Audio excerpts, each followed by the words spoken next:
At its core, Global Disclosure Day is more than just an event. We're bringing together citizens, researchers, policymakers, and thought leaders worldwide.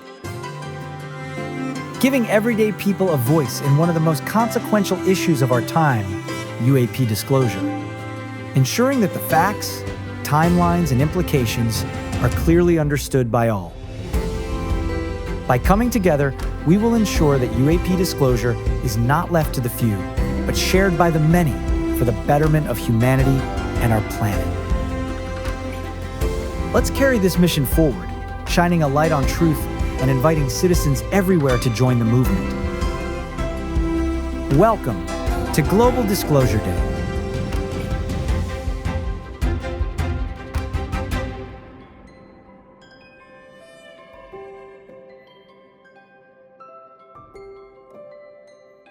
Hello. Welcome to Global Disclosure Day. I'm Sara Nelson, the Executive Director of our nonprofit, the Romero Institute, and of our initiative, the New Paradigm Institute. Thank you for joining us today. We are coming together from all over the country and from some parts of the world to demand the disclosure of the UFO UAP secrets that have been kept from us for over 80 years. We know that this information holds the key to a positive future for humanity, an entirely new age, with expanded consciousness, advanced science and technology, clean and available energy, solutions to the pollution of our precious planet, a harmonic relationship with nature, and a positive and constructive relationship to our neighbors in the universe. We are Republicans, Democrats, and Independents, patriotic, responsible citizens, standing in integrity with moral values.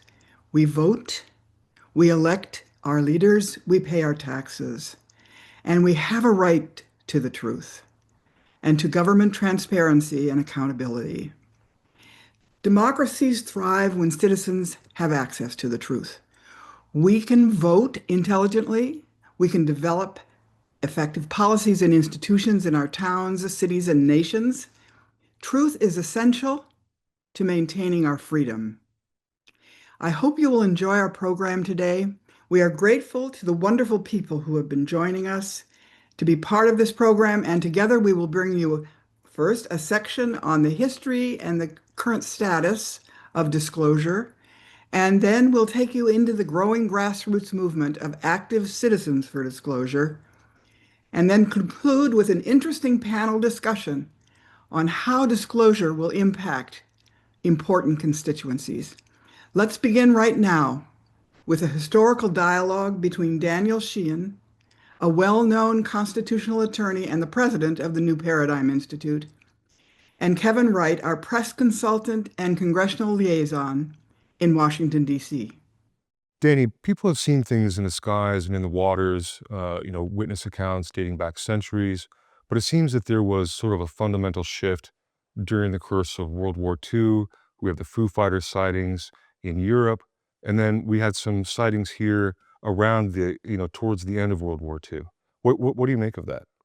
Well, the first, setting aside for the moment at least, the Foo Fighters, that during the actual months of the World War II, there were these sightings of these strange orbs that were flying around some of the military aircraft. But the most important in my mind was the June of 1945, when our extremely secret Manhattan Project was actually moving toward the first detonation of the first atomic bomb at Yucca Flats.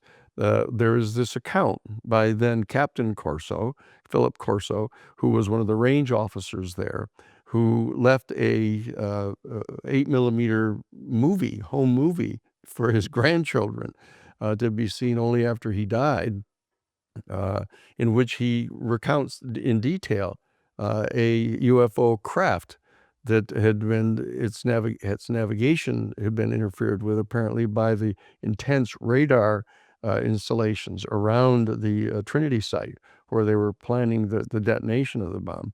And he asserts that he, as a range officer, just took a lunch break and took his packed lunch out, got a Jeep and went out to outside the perimeters and was out in the little hillsides and ran right into a UFO that was on the ground and that had been temporarily disabled. And a being actually came out of this mine shaft that was right near the site where the UFO was, and telepathically reached out to Captain Corso and asked him, please, could you please get the people to turn off whatever this is that's going on here, this radar thing, so we could escape. And Colonel Corso said that it was one of the more important decisions he'd ever made. He decided to do that for them. They seemed so pitiful. And he said, so he actually contacted the radar installation as the range officer and told them to shut down the radar for a few minutes because they were going to retest it. And he said that they shut it off. And he saw that this vehicle just streaked right out of sight, just took off like that and escaped. So this is the first of the kind of detailed high military official who ended up becoming a colonel and ran the United States Pentagon's Foreign Technology Division. In August 6th and August 8th, the 509th Bomber Group, the Enola Gay, dropped the atomic bombs on Hiroshima and then Nagasaki. And it turns out that 2 years after that, the 509th, which was the only unit in the entire world that was in possession of nuclear bombs, was the site of the Roswell crash. So that you have another vehicle, another apparently extraterrestrial vehicle with beings in it that are non-human, crashes near the 509th site in Roswell. And the technology is recovered, and Philip Corso is the guy that's assigned to distribute and analyze that equipment. So this was a beginning of a long arc of events that have taken place between basically June of 1945 all the way up to today. So it seems like, from the mid-1940s to present, we've kind of gone from fringe to disclosure, from UFOs to UAP. But I think if we go back to sort of the Roswell period of time and put that into context of post-World War II era, entering full speed ahead into the Cold War with the Soviet Union, and the burgeoning national security state that's, implementing its power structures, and sort of put that into context of how it is that, from first acknowledging that Roswell happened to then dismissing it, saying it was something else, to then just burying it along with, all things related to UFOs. It's sort of, I think it'd be instructive for people to sort of understand the layers of complexity here involved in terms of the government keeping this hidden, not just from the public, but also from Congress. Oh, yes. This is a major issue that is, in a certain sense, parallel with the UFO secrecy issue, and that is the rise of the national security state infrastructure in our country in the immediate aftermath of World War II. That there were decisions made by President Truman at that time in possession of the knowledge of the reality of the UFO phenomenon to actually support the passage in 1947 of the National Security Act of 1947. That was passed in September of 1947. But then as of May of 1948, the National Security Council, part of the executive branch, issued just an executive order authorizing the Central Intelligence Agency to engage in covert operations, ostensibly always outside of the country. But what's happened is the national security state has locked onto this issue, the UFO issue, as the deepest secret of the military and intelligence community. In that because, as it turns out, according to the testimony of David Grush in July of 2023, that the military and the intelligence community seized upon this opportunity of coming into possession of the knowledge of the UFO phenomenon and the technologies that are involved. They determined that they were going to be committed to developing that technology, reverse engineering it, to develop a weapon system for the propulsion of our military aircraft and anti-gravity technologies, others that were involved in the UFO technology, that they were going to try to weaponize this. And so what they did is they felt authorized to conceal beneath the heavy layers of secrecy that surround the development of a new weapons system, such as the atomic bomb. Right. We had the entire Manhattan Project, where thousands of people were involved in the development of that secretly, and they were able to keep it secret up until the detonation of the bomb, which publicly revealed its existence. In this particular instance, there are hundreds and hundreds of people that have to be involved in maintaining the secrecy around the UFO reality. And the fact that our national security state infrastructure is engaged in a process of trying to reverse engineer this technology rather than revealing to the world the fact that there's an extraterrestrial civilization, that our solar system is part of a much larger galaxy in which there are a number of other highly intelligent and highly technologically developed but distinctly non-human beings. And it sounds kind of absurd on the face of it that some kind of government structure such as the national security state could actually deem it to be appropriate to keep this reality secret from the people of the world, simply because they're so dedicated to wanting to develop a weapons system based on the technology. So that's the bizarre situation that we're in, and they have felt, the national security state people have felt compelled to even lie to Congress about it. I mean, a complete, absolute violation of the Constitution. The executive branch is supposed to be overseen and coordinated by and given policy instructions to by the Congress, who are the elected representatives. But that we've encountered this development that's happened here in our country over the last 80-year period, where the military and the intelligence community has done the thing that is always a problem in human nation states, is that the military rises to a position of power where they can dominate the civilian authorities.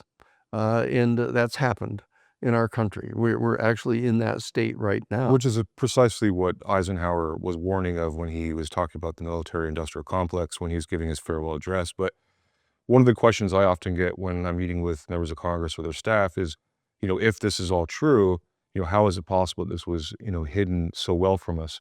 And one of those is, the use of disinformation against the American public and elected officials themselves. If you go back to Project Sign, Project Grudge, Blue Book, the Condon Committee, all of it, in hindsight now is, very apparent that these were all tools of disinformation. That's right. Can you sort of explain how that process has evolved and then how it's still continuing today? Yes. What's happened is that the executive branch, military and intelligence community has deemed it so important to safeguard the secrecy of their having access to this UFO technology, which they want to develop into this special generation of weapons, primarily weapons delivery systems, to be able to propel a nuclear device, into Russia or China or wherever they might want to deploy it, basically within short minutes. Given the propulsion capabilities of the UFOs, that they deemed that to be such an essential secret that it justified them not only in keeping it secret, but actually engaging in one of the kind of skills that they were deemed authorized to engage in over and against foreign adversaries, such as Russia or China or whoever the adversary of the day happened to be. And what they've done is they have chosen to turn those weapons, those technologies and skills against the people of the United States. And against the Congress of the United States to actively engage in affirmative deception programs. Not just saying there's nothing here, but here, let us examine it. We're going to investigate all these claims. We've got dozens, at least, of people, literally hundreds of people eventually, saying that they're seeing these craft in the skies. They're encountering them on the ground. They're encountering beings that are clearly non-human beings occupying these craft, and it's getting out into the media. So the national security state people deemed it to be appropriate to deploy against our own citizens and against our own Congress the deception devices that they developed to direct against foreign adversaries. And this is an active deception program.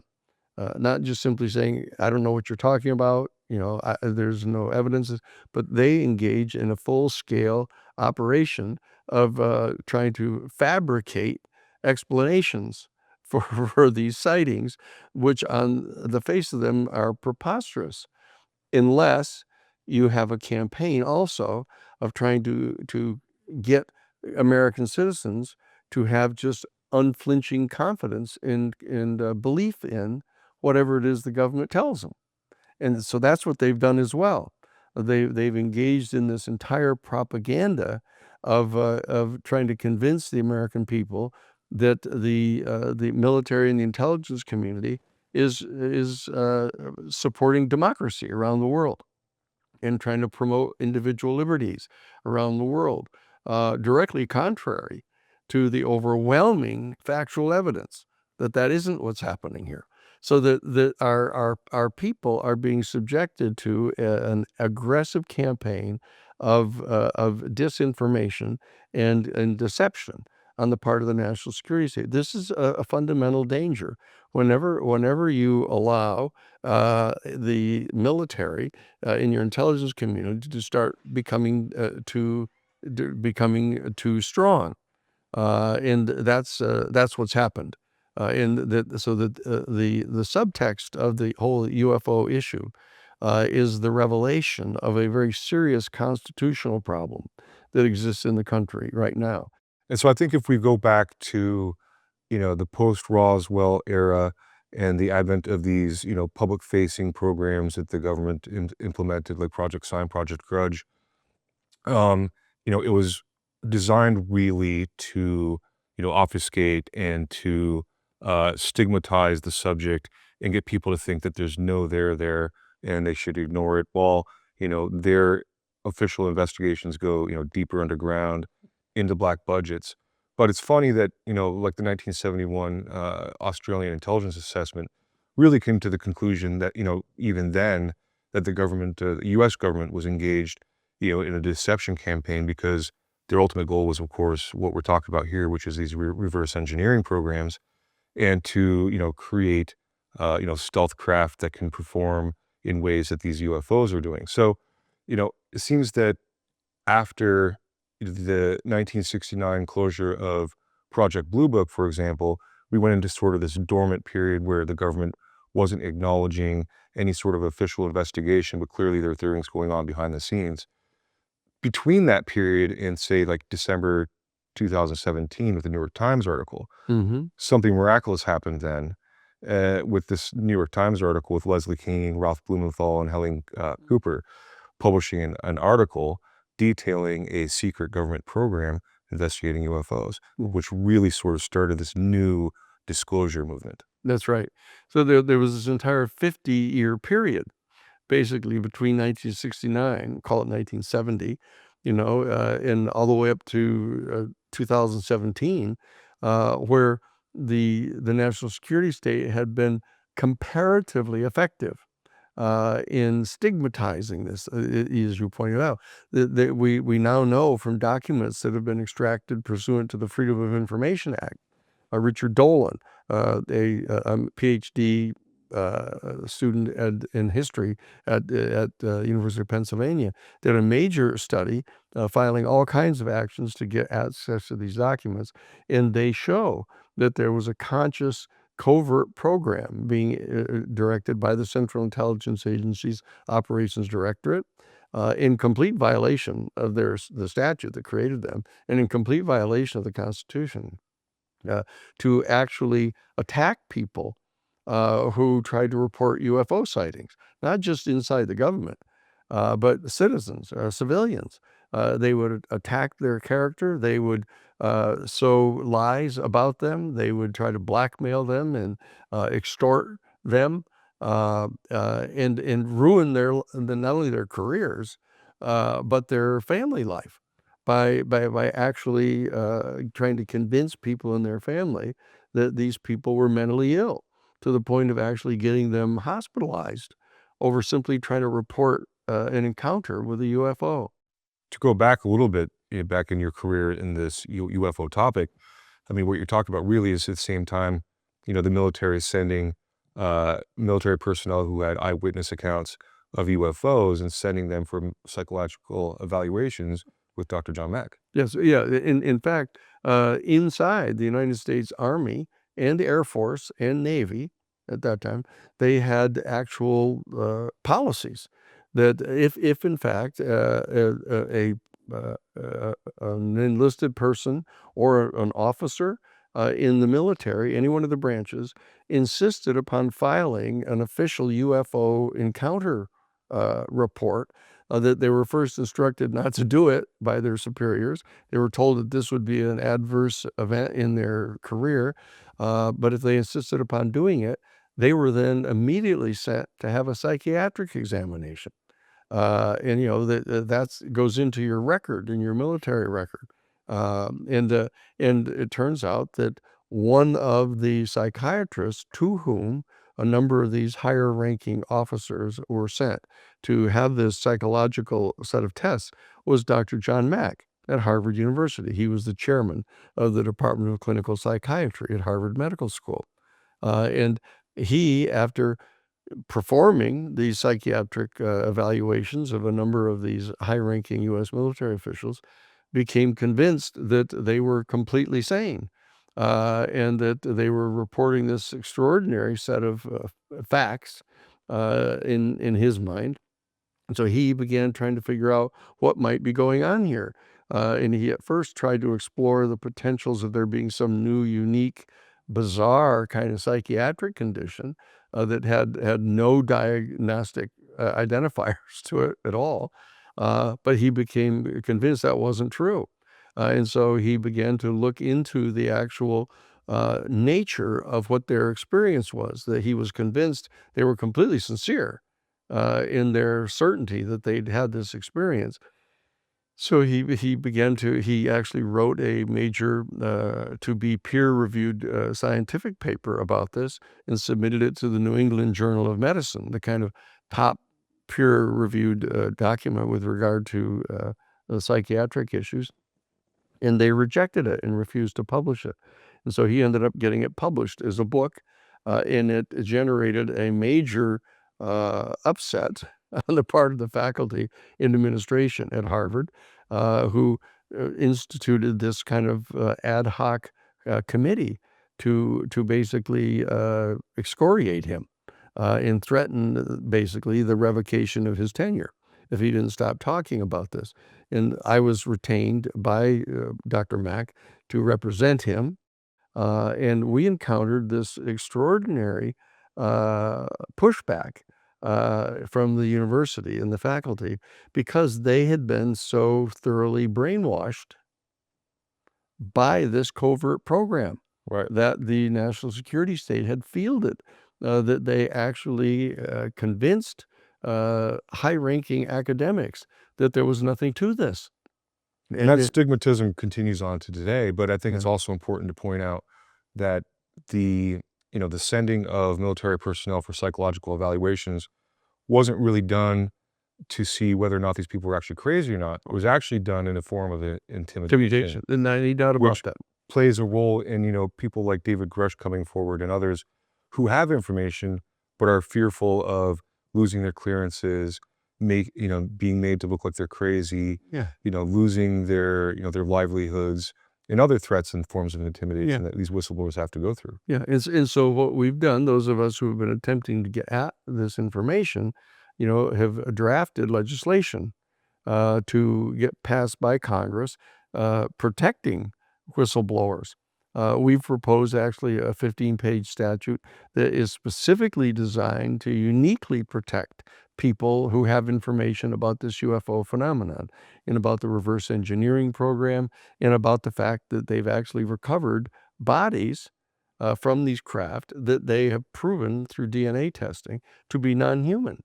And that, but in order to get that information disclosed, we've got to protect the people who have firsthand knowledge about this, who end up having clearances in non-disclosure agreements, which they are threatened with imprisonment, basically, if they reveal this information, even to Congress. That's right, and they could be charged under the Espionage Act, and there is, the potential for, the death penalty That's as a right. result. But I think it's also important to point out here that I get asked sometimes in congressional offices, why is, enhanced UAP whistleblower protections necessary?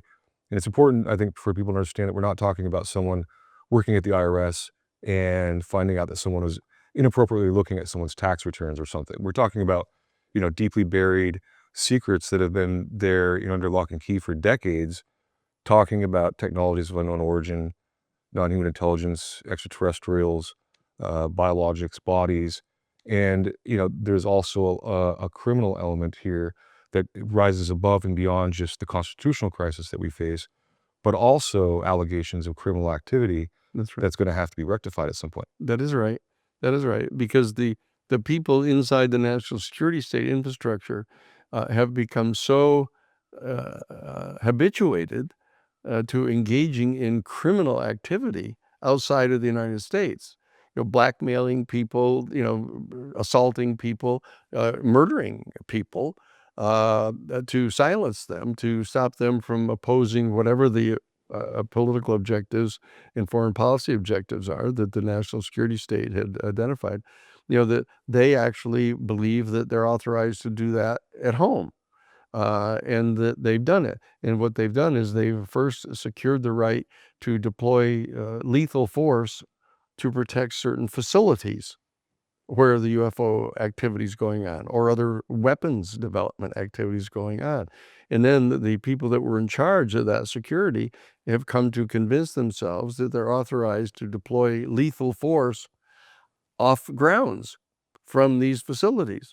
And so that they actually believe that they're authorized to deploy lethal force against any person who might otherwise be executed under the law for violating their national security clearance under the Espionage Act. And so they think that they have the authority to deliver summary execution to these people. And this is known by members of Congress, known by other officials inside the government who know about this information, and I've actually spoken directly face to face with a person who had taken such a security oath and had been specifically informed that he was in the crosshairs to be executed because they erroneously thought that he had revealed certain information. So that we know that this program exists, and it's something that Congress, by definition, is afraid to investigate.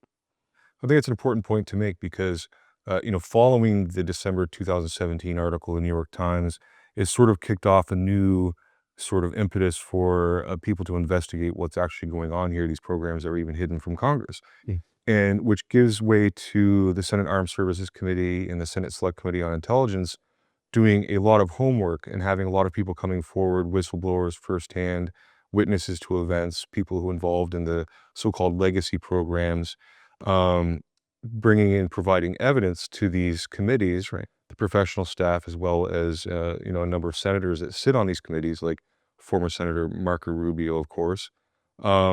And so they've done their own investigations into this.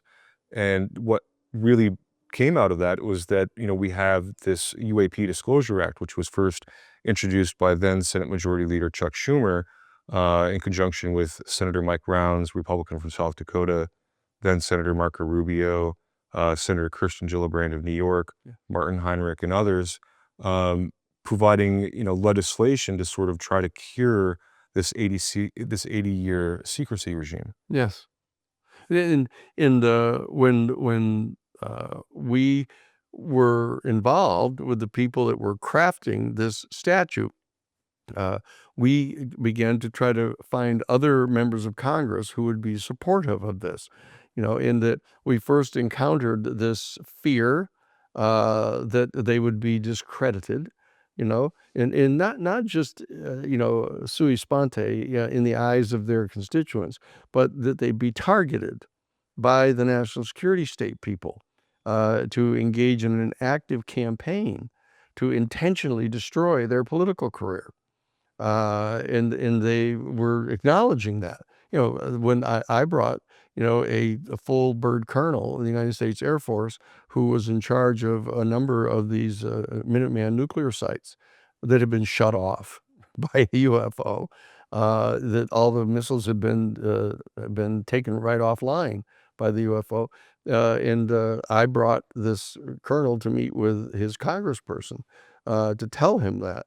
And the congressperson immediately told him that they were afraid Right. of being attacked by the national security state people who would send millions of dollars into their next campaign against them to get rid of them. So the Congress knew that this was going on, but they haven't been able to muster the courage collectively to do anything about it until recently.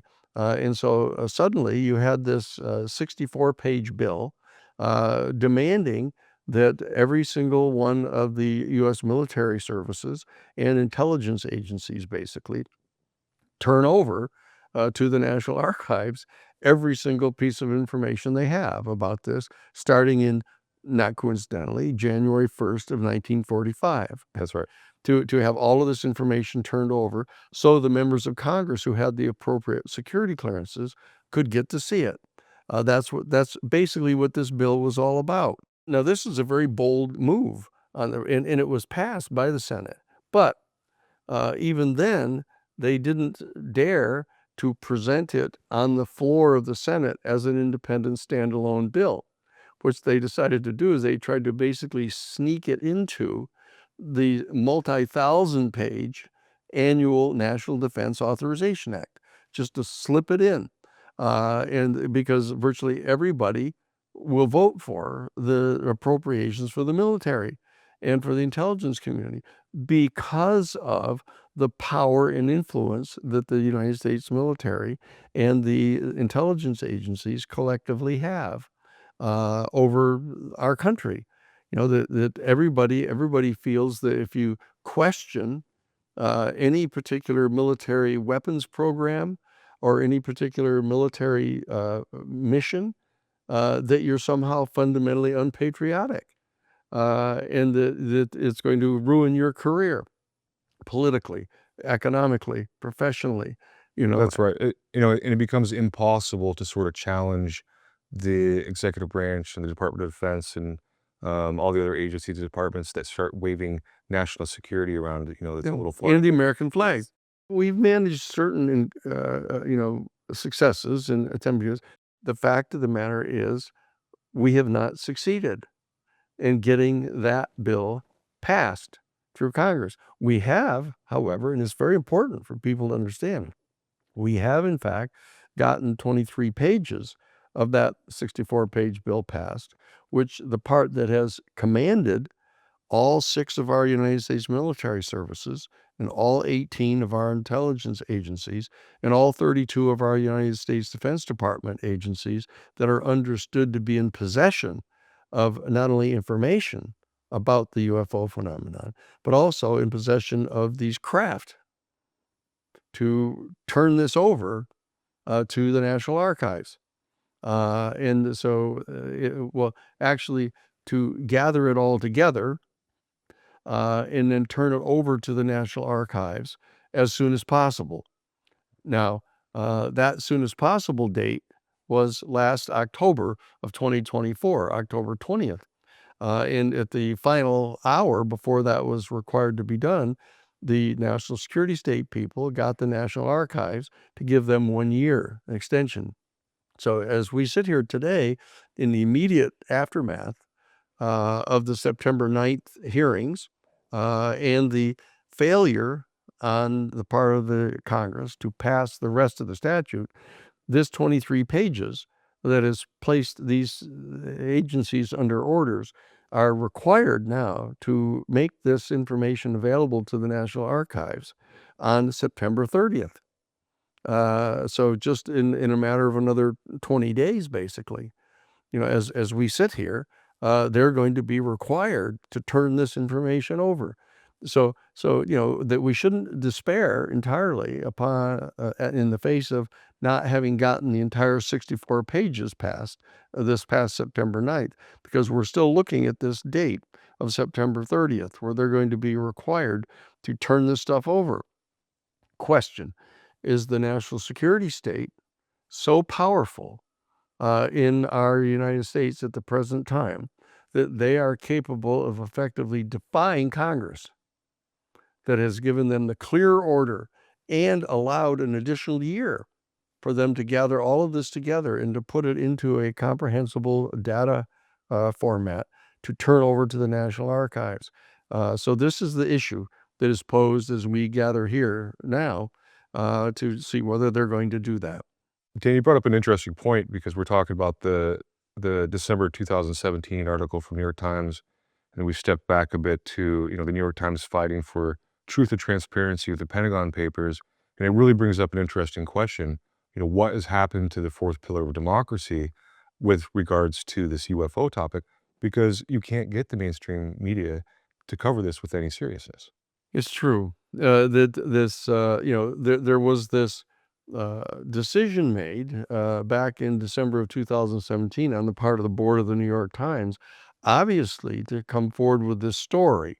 And my having been there back in 1971, when we were involved in the decisions that were getting made by the leadership of the New York Times to publish the Pentagon Papers, when I saw this article come out on December 17th of 2017, I was aware of what must have gone on in the board of editors of the New York Times to make this decision, which would have included reaching out to their national security state sources.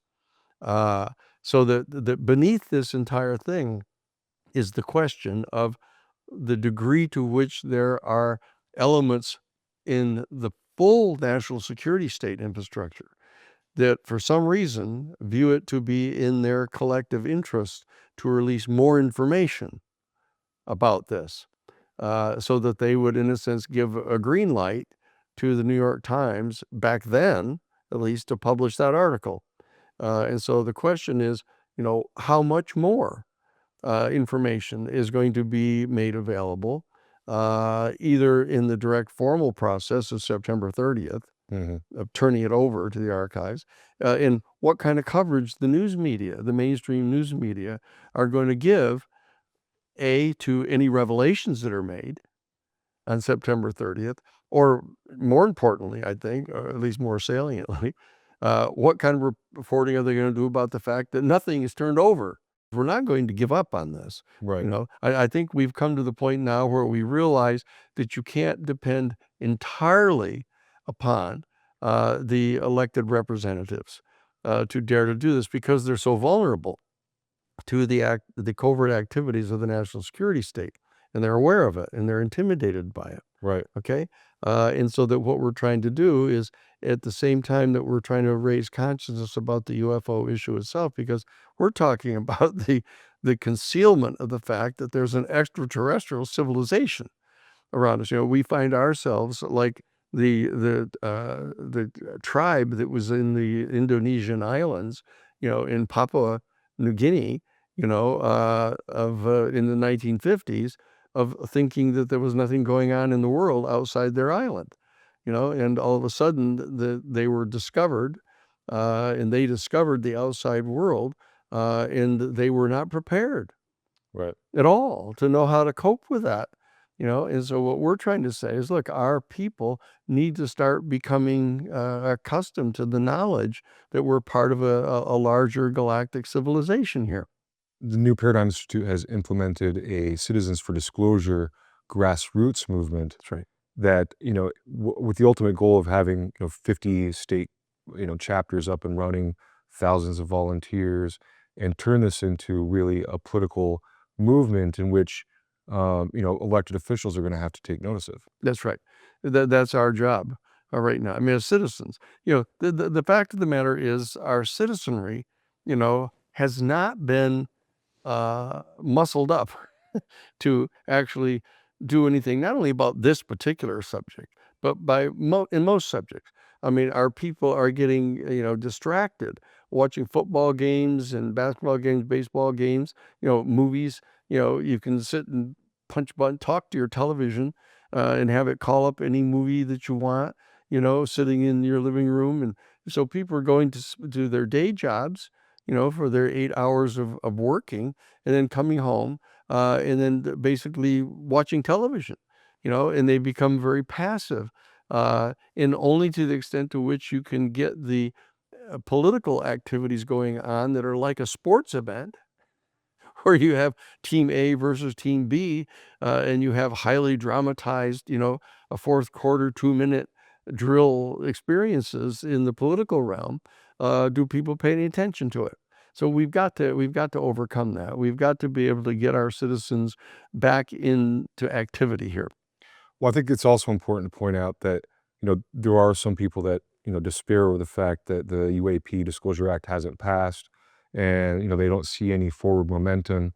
But it's also important to put this into sort of more of a historical context. And, it took approximately 10 years or so between, really sort of getting the civil rights movement together until passage of the Civil Rights Act. And we're, somewhere in the early stages of that 10-year cycle that we're in right now. It probably didn't start in 2017, but, by 2022, 2023, where we had, David Grush come forward, we had the UAP Disclosure Act, put out there, that we're in several years now into that 10-year cycle, but it's going to take time and effort. That's right.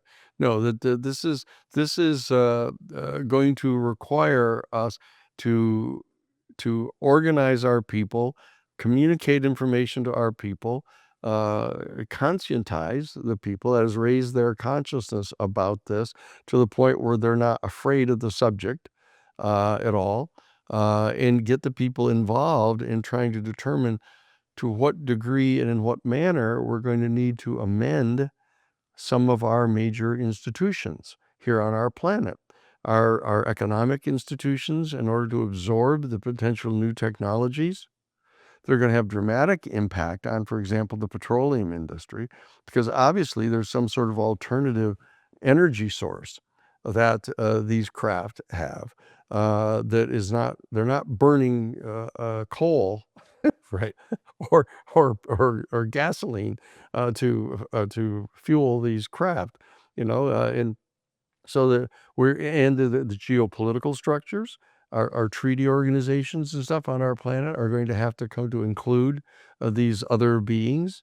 That there's work that needs to get done, and that if we can take good news from what's happened here on September 9th, is that you cannot depend upon the presently elected members of the Congress to do this without more pressure from the citizenry. They are subjected to more effective pressure from the national security state, threatening them and their political careers. So that what we've got to do is we've got to muscle up our people to mobilize this, number one. And number two, we have to really realize that the ultimate vulnerability of our elected leaders to the covert operations of the national security state may not be able to be completely overcome. And so that we have to have direct activity on the part of our citizens to reach out, as shocking as this may sound, to establish direct communication with the extraterrestrial beings. There's thousands of instances of people having encounters with these craft and with some of the beings in them, that what we have to do is reach out to establish direct communication with them, to engage in citizen diplomacy. That is actually how we accomplished the coming to the end of the Cold War originally, back in 1991 and 92. It was by the outreach into the Soviet Union on the part of our citizenry, with the astronauts and cosmonauts and getting to know each other as people. That was how we were able to get President Gorbachev in the Soviet Union to agree to dissolve the Soviet Union, to back up out of the Cold War. So that the citizen-to-citizen diplomacy is really important. So that really it's extraordinarily important for people to begin to entertain the kind of extremely interesting idea of reaching out and establishing direct communication with the extraterrestrial people to get around the unconstitutional national security state that has basically seized control of our legislative representatives. Well, I think you bring up an interesting point here because there's not one single path forward that's a silver bullet. It's not just some piece of legislation that's going to pass and we're going to have a cure for it all. And it's not just reaching out potentially to an extraterrestrial civilization, but there are a number of pressure points that are going to have to be pressed along the way. We have people in the scientific community who are working on their own sort of means of disclosure and pushing forward from a scientific perspective. Then we have people that are in the media and producing different sorts of medium to inform the public about this issue, historical nature of it, what's going on currently in the disclosure movement. So there's a number of different things that are going to have to take place, all in conjunction together, working together. Well, including the fact that the Webb telescope is in fact actively engaged in finding more and more exoplanets. And they're very specifically engaged in trying to find life, intelligent life elsewhere in the galaxy. So they're doing that right now. So that's another pathway that the national security state has opened, spending trillions of dollars, putting together these spaceborne observatories. And they're very clearly engaged in the process of trying to open up another avenue by means of which they can reveal to the people the existence of other highly intelligent and highly technologically developed but non-human species. So there's that whole avenue. And the church, even the Catholic Church, has issued now public statements, saying that in light of the discovery of more and more of these new exoplanets, it has now become clear that their quote, it was much earlier than had been previously anticipated. We're going to discover life elsewhere in the universe. And therefore, the time has arrived for our citizenry to engage in this extraordinarily important conversation about the profound philosophical and theological questions that are presented to us by the discovery of life elsewhere in the universe. And I had a direct conversation with Father Jose Gabriel Funes, who was instructed by Pope Benedict to issue this official statement on the part of the church. And he said, look, Dan, we're not talking here about the discovery of some single cell life form under some frozen sea, on some moon cycling, some planet in some distant star system. We're talking about, another highly intelligent, highly technologically developed, but distinctly non-human species right here in our Milky Way galaxy. And so that's what we're dealing with. Right. So we have the wind of reality at our backs, and we need to understand this. So it's time for us to get our sails up, catch the wind, and move to the horizon here, and not be afraid to go across the horizon and realize that there's life on the other side of this horizon, and that's where we have to go. Well, I think it's a good upbeat way to end this segment. But, this is the second annual Global Disclosure Day. And do you have any sort of parting thoughts that we're, a year into this Global Disclosure Day and, the path forward? The people who are watching this today, need to reach out. And this is the test. You have to reach out to 2 or 3 of your other friends and your neighbors and your family members and have them see this. Have them watch this information. We're going to be having people talking here and discussing this who are highly placed government officials and others who are expert in all of this and come to realize this is true. Okay. But only to the degree to which each person listening to this discussion that we're having is willing to do that over and above simply viewing this as an interesting kind of listening experience, but that they're willing to pick up and do the stuff that's necessary. That's what's going to make the difference here. That's what's made the difference in, getting the Pentagon Papers published. That's what made the difference in getting the Vietnam War to end. This is the difference in the civil rights movement that got it to happen, was people were willing to get out in March, willing to get up and go meet with their members of Congress, willing to litigate in the United States court systems. All of these things are going to be necessary, and in closing, I would put all of these things are going to be necessary in order to demonstrate to the extraterrestrial beings that we're really worthy to be considered part of their civilization. We can't be continuing to conduct ourselves as though we're some complete primitives who think that we're on this little island and that there's no life outside of our island. Right. We've got to move beyond this island, Earth, out into the outside world of our galaxy. That this is what we have to do. It's extraordinarily exciting, extraordinarily rewarding, but it's challenging because it does require work. Hard work. Right. Yeah. Very, very helpful overview of what this situation's all about. I just want to make one comment before we go on, that the human family, the evolution of our human family on this planet has gone through all kinds of stages. We create different institutions and governments and programs in order to survive and to keep order and et cetera in our communities and in our nations. And we are poised to make a leap into a new consciousness. And we have to recognize that some of us are kind of stuck in earlier creations of institutions and programs and ways to survive. And we want to embrace everyone that wants disclosure, knowing that we don't all agree with one another on the importance of it and why it's important and where we're going afterwards, etc.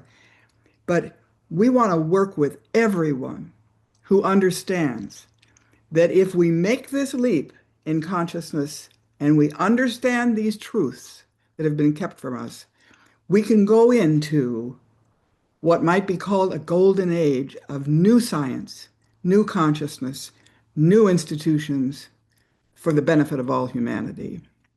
And we are lucky today to have a interview presentation from a man who has invested a lot of his life in the last 2 years towards disclosure. His name is Kirk McConnell.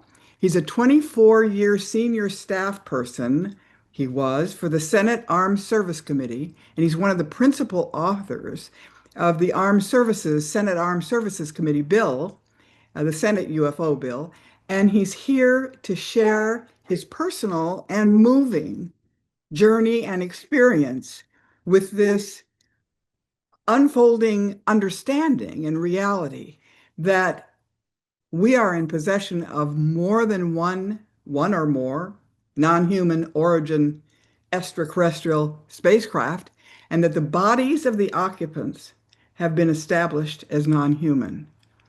He began this journey not knowing that, and has for 2 years worked very hard to help us all get to a place of knowing the truth.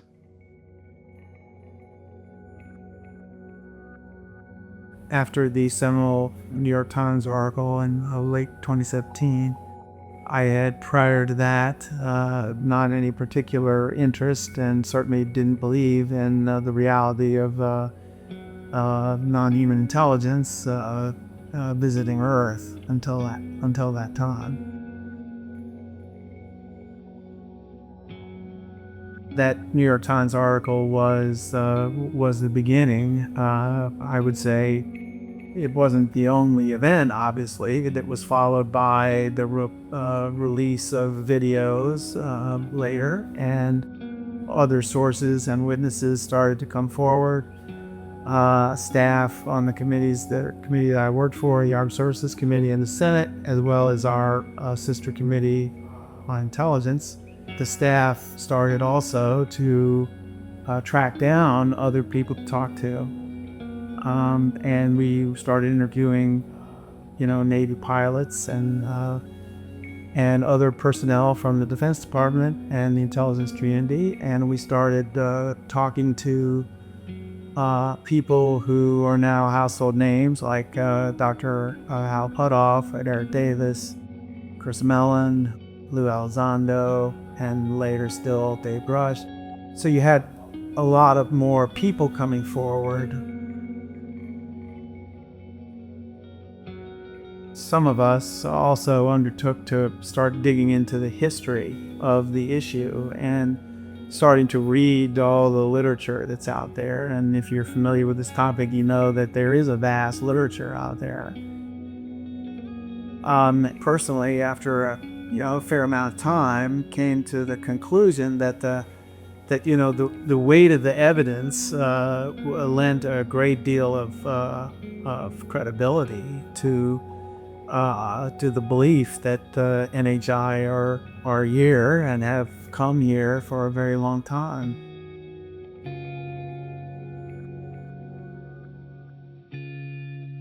Once that idea started to take on a reality, and I expect that this was the same as for others, it was really a kind of shocking feeling of your world was kind of turned upside down, and what things you thought you knew, you really have to question. There is, for sure, intelligent life in the rest of the universe, and not only that, but they've figured out how to travel these vast distances or overcome whatever other barriers there may be to revealing themselves. It took a long period of adjustment. Was I shocked to try to come to the grips with the idea that the executive branch has probably systematically been concealing information from Congress, as well as obviously the American people, was a little hard for me to accept, even though there's certainly been instances in the past where the executive branch has undertaken actions and without informing Congress. But the idea that it had been going on for, potentially 80 years or maybe longer, is certainly hard to take if you're someone who lives by law and the Constitution. It's highly objectionable.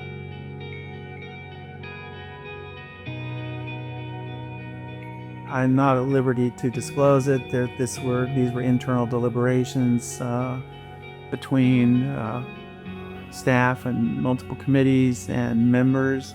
There was a recommendation made from a serious sort of respected person to write what ultimately became the UAP Disclosure Act, and to model it on the JFK Assassination Records Act of 1992, I think it was. An issue like this, what are we dealing with here? The possibility that there is non-human intelligence from off our world that is coming here, and we don't know why or what their motivations are. The fact that they are here and the kind of craft that they operate reflects what appears to be a highly advanced technology. So this is the kind of issue that people have long considered would serve as a unifying discovery that, faced with sort of some common overturning of our worldview, would bring not only our own nation together and the leaders of our nation, but leaders of other nations and other peoples around the world. We have something, in a sense, bigger to deal with than our normal disputes and its wobbles.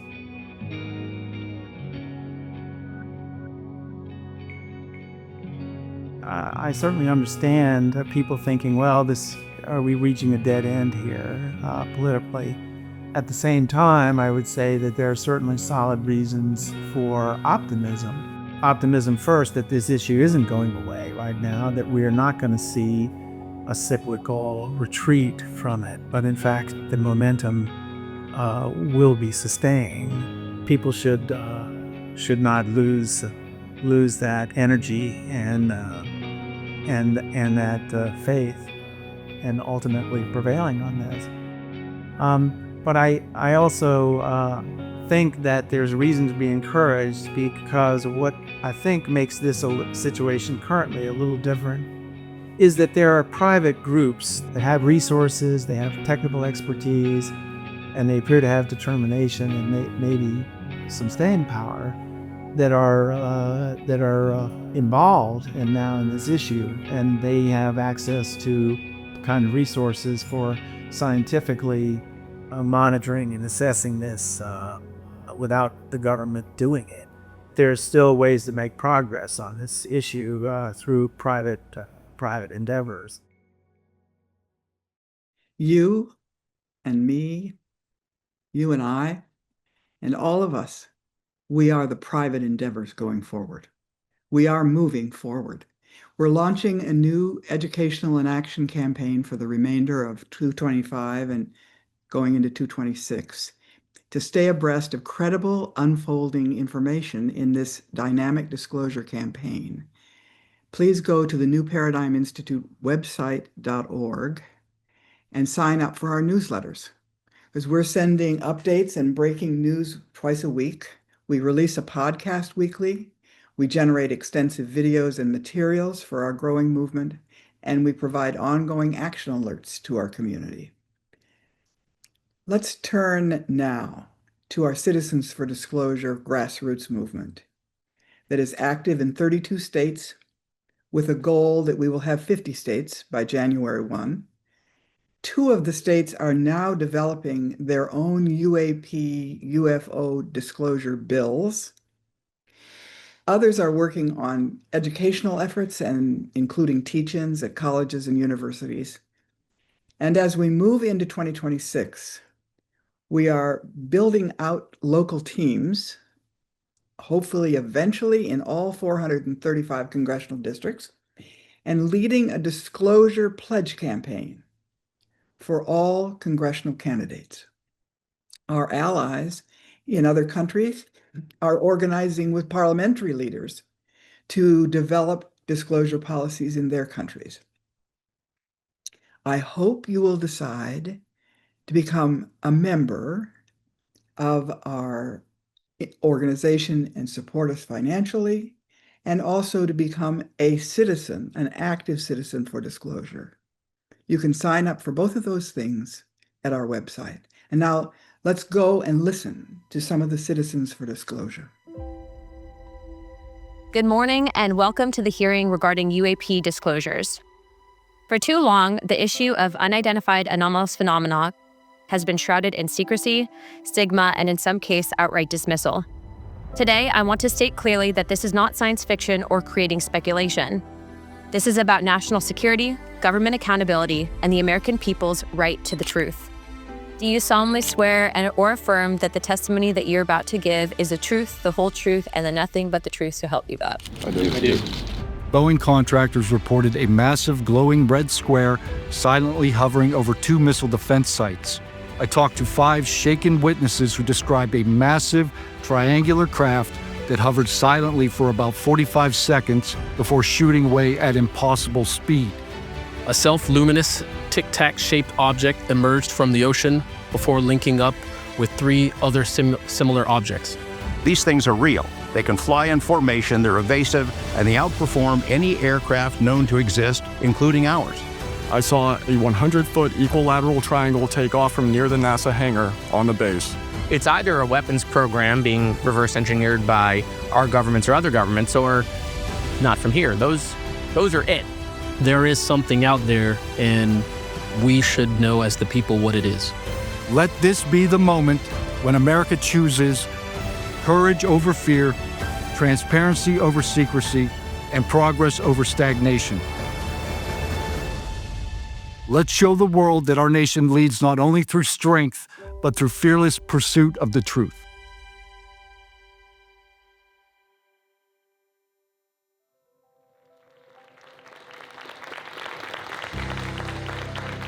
That's a good one. I'm on it. My name's Nathan, sir. If I can help, you holler at me. Thank you, sir. UFO and UAP disclosure is important to society because there's a change in perspective that needs to happen.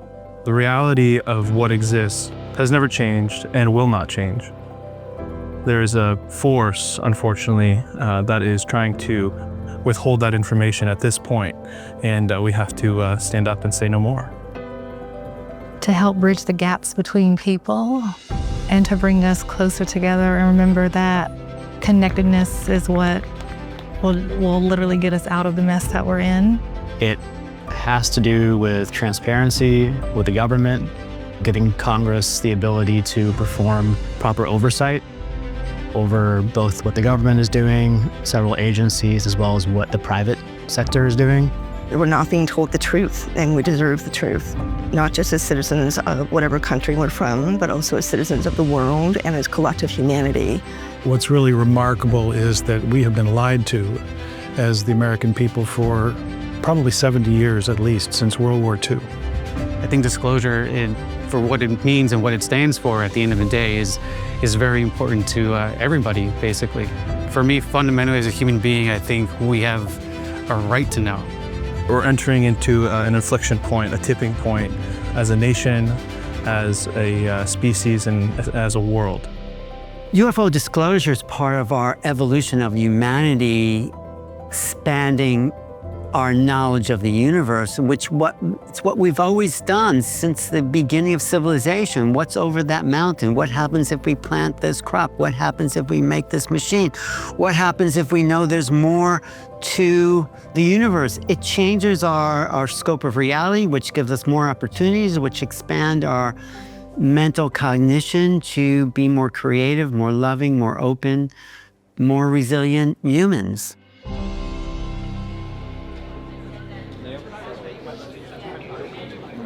At the end of the hearing, you said, we've had the hearings, we've talked the talk, now it's time for action.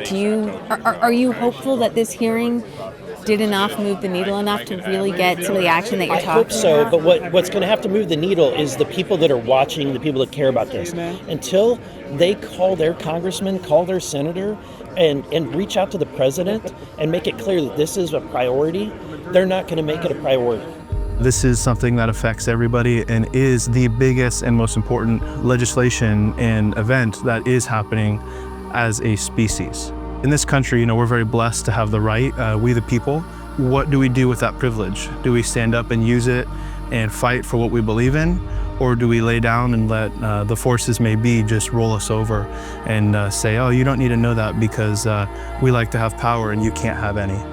No social movement started in a silo. It was about bringing people together, like with the civil rights movement, with any movement. We've been lied to. We've been lied to about systemic injustice our whole life, and this is another component of that. The work that we're doing is all about raising public awareness around the topic of UFOs, around disclosure, around whistleblower protections, helping the public understand that this is a legitimate issue, that there are very credible people who are part of this, We need to grow up and take ownership and responsibility for who we are. And Citizens for Disclosure is an opportunity to do that, to really take ownership of our humanity by exposing truth, exposing corruption, exposing dishonesty, exposing a very long history and tradition of deception. And we deserve better. I think it's important to organize on a grassroots level because that's the only way things get done. I mean, no one's going to come down and give this to us. History has shown that anytime you want change within society, it starts with the grassroots. It starts with people who want to make a change and want to start a movement. No one from the government's going to come down and be like, oh, well, here's the answer. No contractor's going to come out and be like, well, here's the answer. Citizens for Disclosure and the New Paradigm Institute are doing amazing work, especially young people coming together from all different parts of the country. There's nothing more important on the planet than getting the word out about this. People's movements eventually catch on, they catch fire, they ignite. This could be the new paradigm for humanity with our founder, Danny Sheehan. We have an obligation to our children and to our grandchildren to uphold the fight for truth and transparency. I offer you my apology, something that I have never gotten, and I'm getting it to you. I swore an oath to the Constitution of the United States, an oath that demands truth and transparency for our democratic republic to function. Each day, these truths remain hidden from our citizens. Humanity drifts further from the principles our nation was founded to uphold. Each day, victims of crimes committed by agencies and companies maintaining this secrecy are denied justice as another day our Constitution is shredded. The time to act is now. Thank you.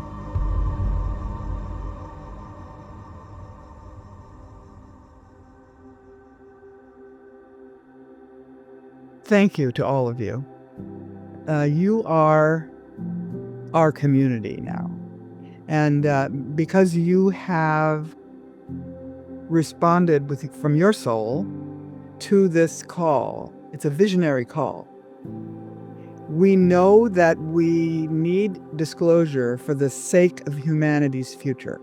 We all want disclosure. We all know that this is a real phenomenon, and disclosure is the most important step in our entire human history. We must recognize that we are now in a totally new era, one that most of us never thought we'd see in our lifetimes. Today, we stand on a potential precipice of accurate UFO disclosure. Disclosure has already happened for most people, but the secret government just lies to Congress saying that there's nothing to see. UAP disclosure is going to push us into the next paradigm so that we can begin living our truth. The global implications of this, as you all recognize, are immense. If we don't do this, nobody else will. I've spent hours finding the most credible and verifiable information. The New Paradigm Institute has been such a great resource for my research. So I'm really grateful for this, and I can't wait to see what we do together. It is time to tell the people of the world that we are not alone. Together we can shape a new future, and I encourage all of you to have the courage, the fortitude, and the strength to do that. Real global disclosure could benefit humanity and the planet, bringing us together in ways that we can only dream of today. If we are active, responsible citizens, we wield enormous power, particularly when we do it together. You are the beginning of this movement.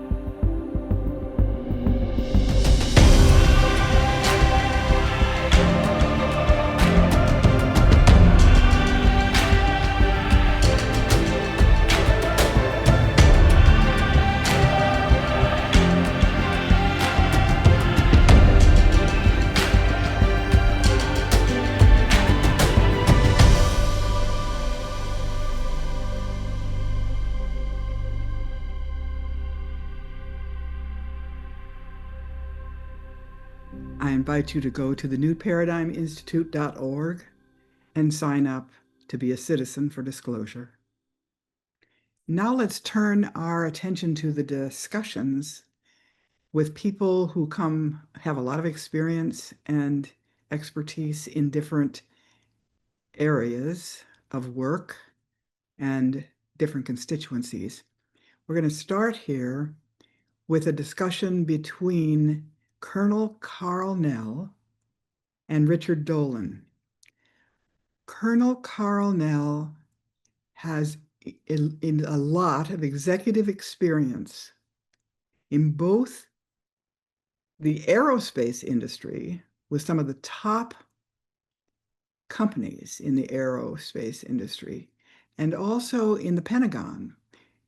He has had very high-level leadership positions in the Pentagon, but he's been on the task force that was researching the history of this entire issue after Lou Elizondo's story came out in 2017, which began this whole period of disclosure.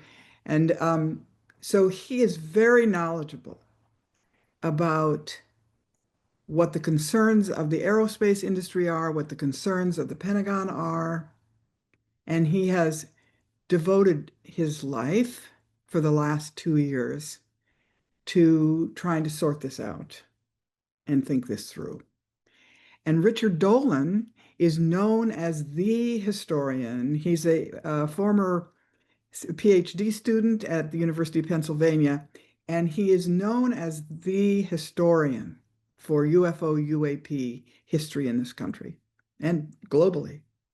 He's written several really important books about it, and he is just now releasing information on all of the activity under the ocean and under the lakes and in the rivers, where it appears that UFO beings are coming and going in and out of these waters, perhaps with bases under them. So these two are going to discuss the sort of cycles of disclosure activity. But I think it's important. They're both, we deeply appreciate both of these people and everything that they have done and continue to do to help figure all this out. And it's so interesting because they are coming at it from two different places. I mean, Richard is an expert on the whole history of this movement, and Karl is aware of the concerns that the national security state and the leaders have about this. And it's very interesting and very helpful that they have had a discussion for us in our program. Good afternoon. My name is Kevin Wright. I'm CEO of Solve Advocacy, and I serve as policy liaison for the New Paradigm Institute to Capitol Hill. With the failure of Congress to pass the UAP Disclosure Act for a third time in a row, we thought there'd be an interesting conversation to have about the cycles of disclosure. And there are two people here we have with us today who are probably the most qualified to have that discussion. We have retired Army Colonel Karl Nell, aerospace defense executive, and we have historian Richard Dolan with us today. So I'll let them take it over from here. Thank you for joining us. Thanks, Kevin. Yeah. You want to start this, Karl? This is really something that you, I think your ideas have prompted this discussion, and I'm really interested in discussing it with you.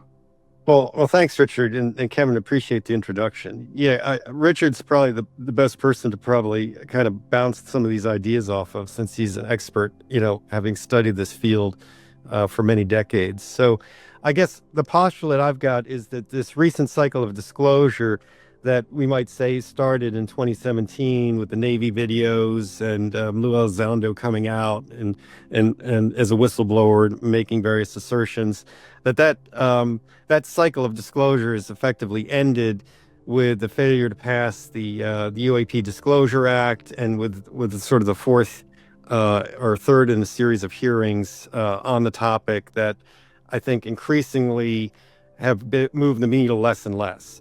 And so in some sense, it seems like the people that have been at the forefront of this recent cycle have said what they've had to say. It's starting to become stale in the sense of being repetitive. The conversation isn't necessarily advancing to new topics, but really more importantly, the mechanism in order to which to address these whistleblower issues is not gaining traction.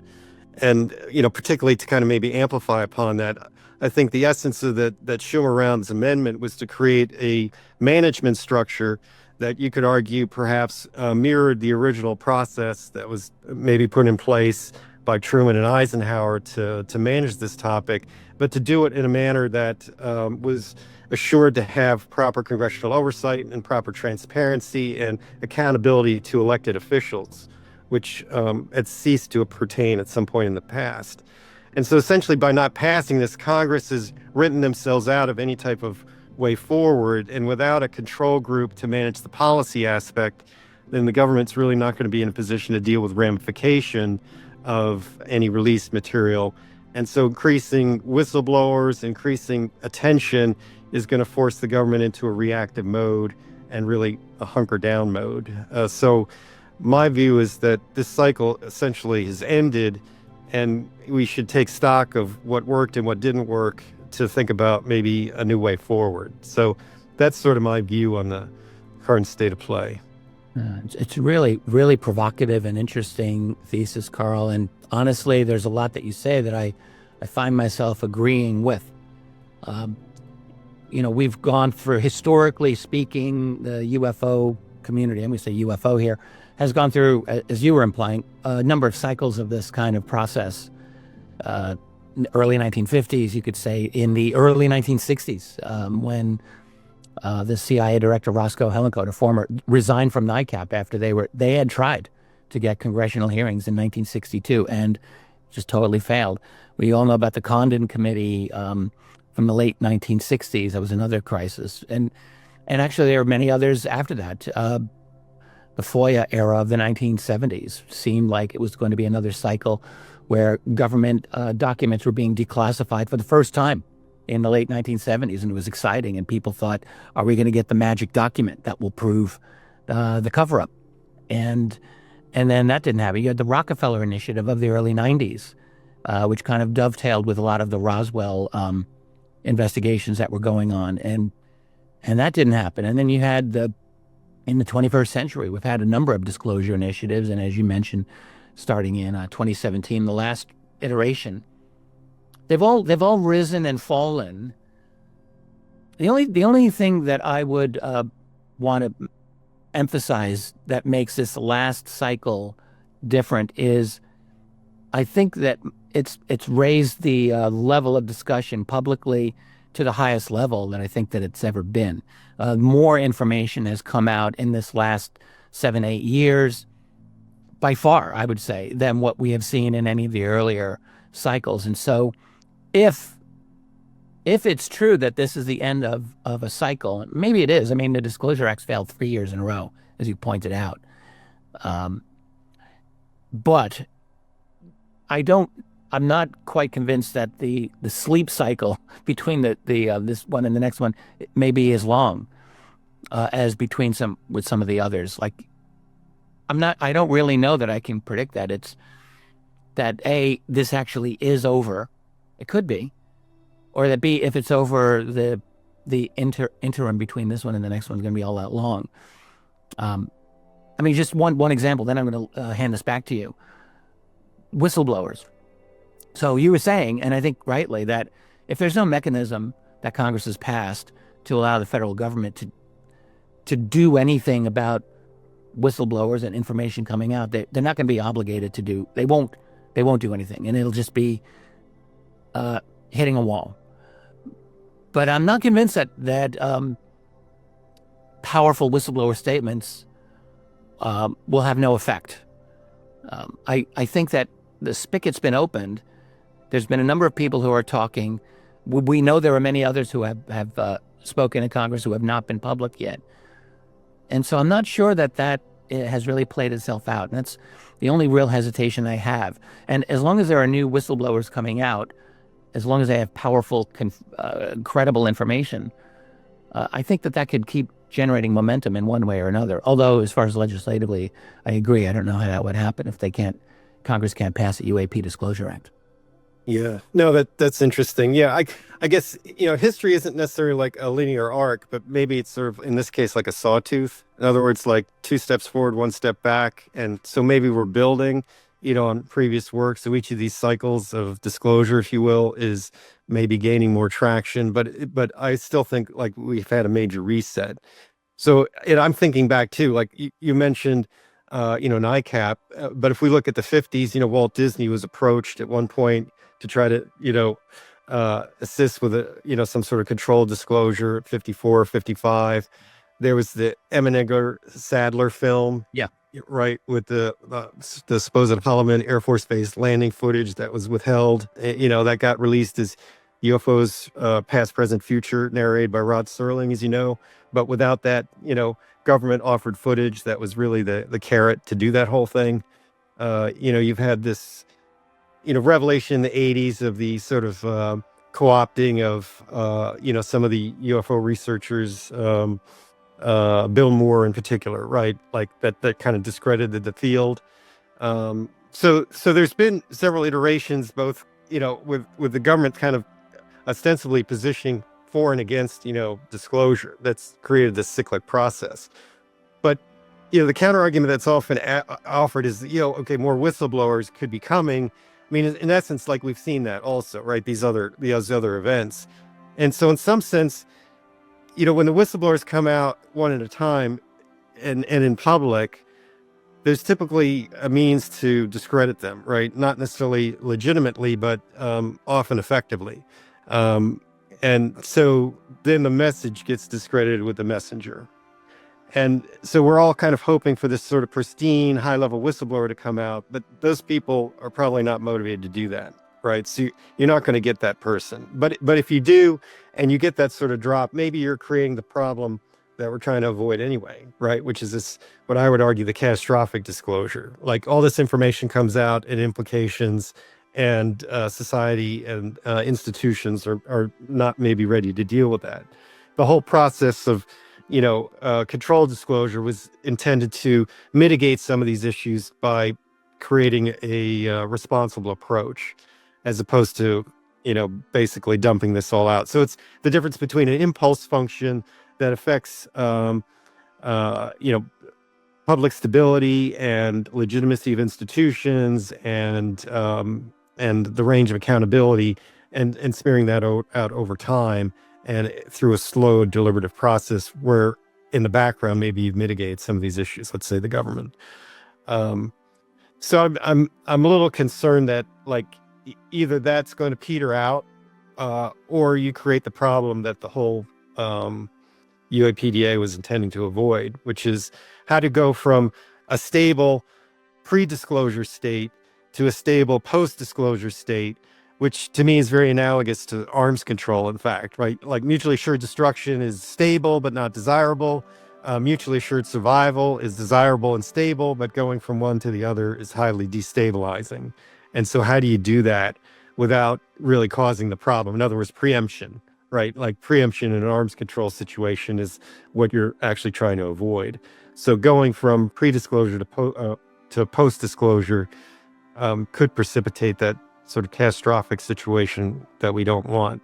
So in other words, the whistleblowers, I'm less enamored about that being the best approach. It's like you've got to either convince the executive to unilaterally do what we think we want them to do, or move into the sort of political action sphere and make this a mainstream political issue, maybe writ large in terms of government transparency, and get elected officials that understand this topic to a deeper degree, and ultimately get them into leadership over time. So in other words, a whole new cycle of activism and disclosure.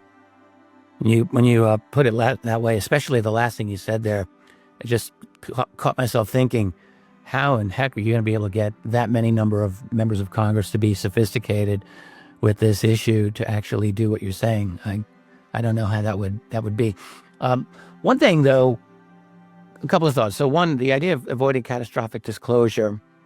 You and I have talked about this privately before, and I kind of think like trying to avoid catastrophic disclosure is almost like squaring the circle. I think that genuine UFO disclosure is inherently catastrophic. It's inherently destabilizing.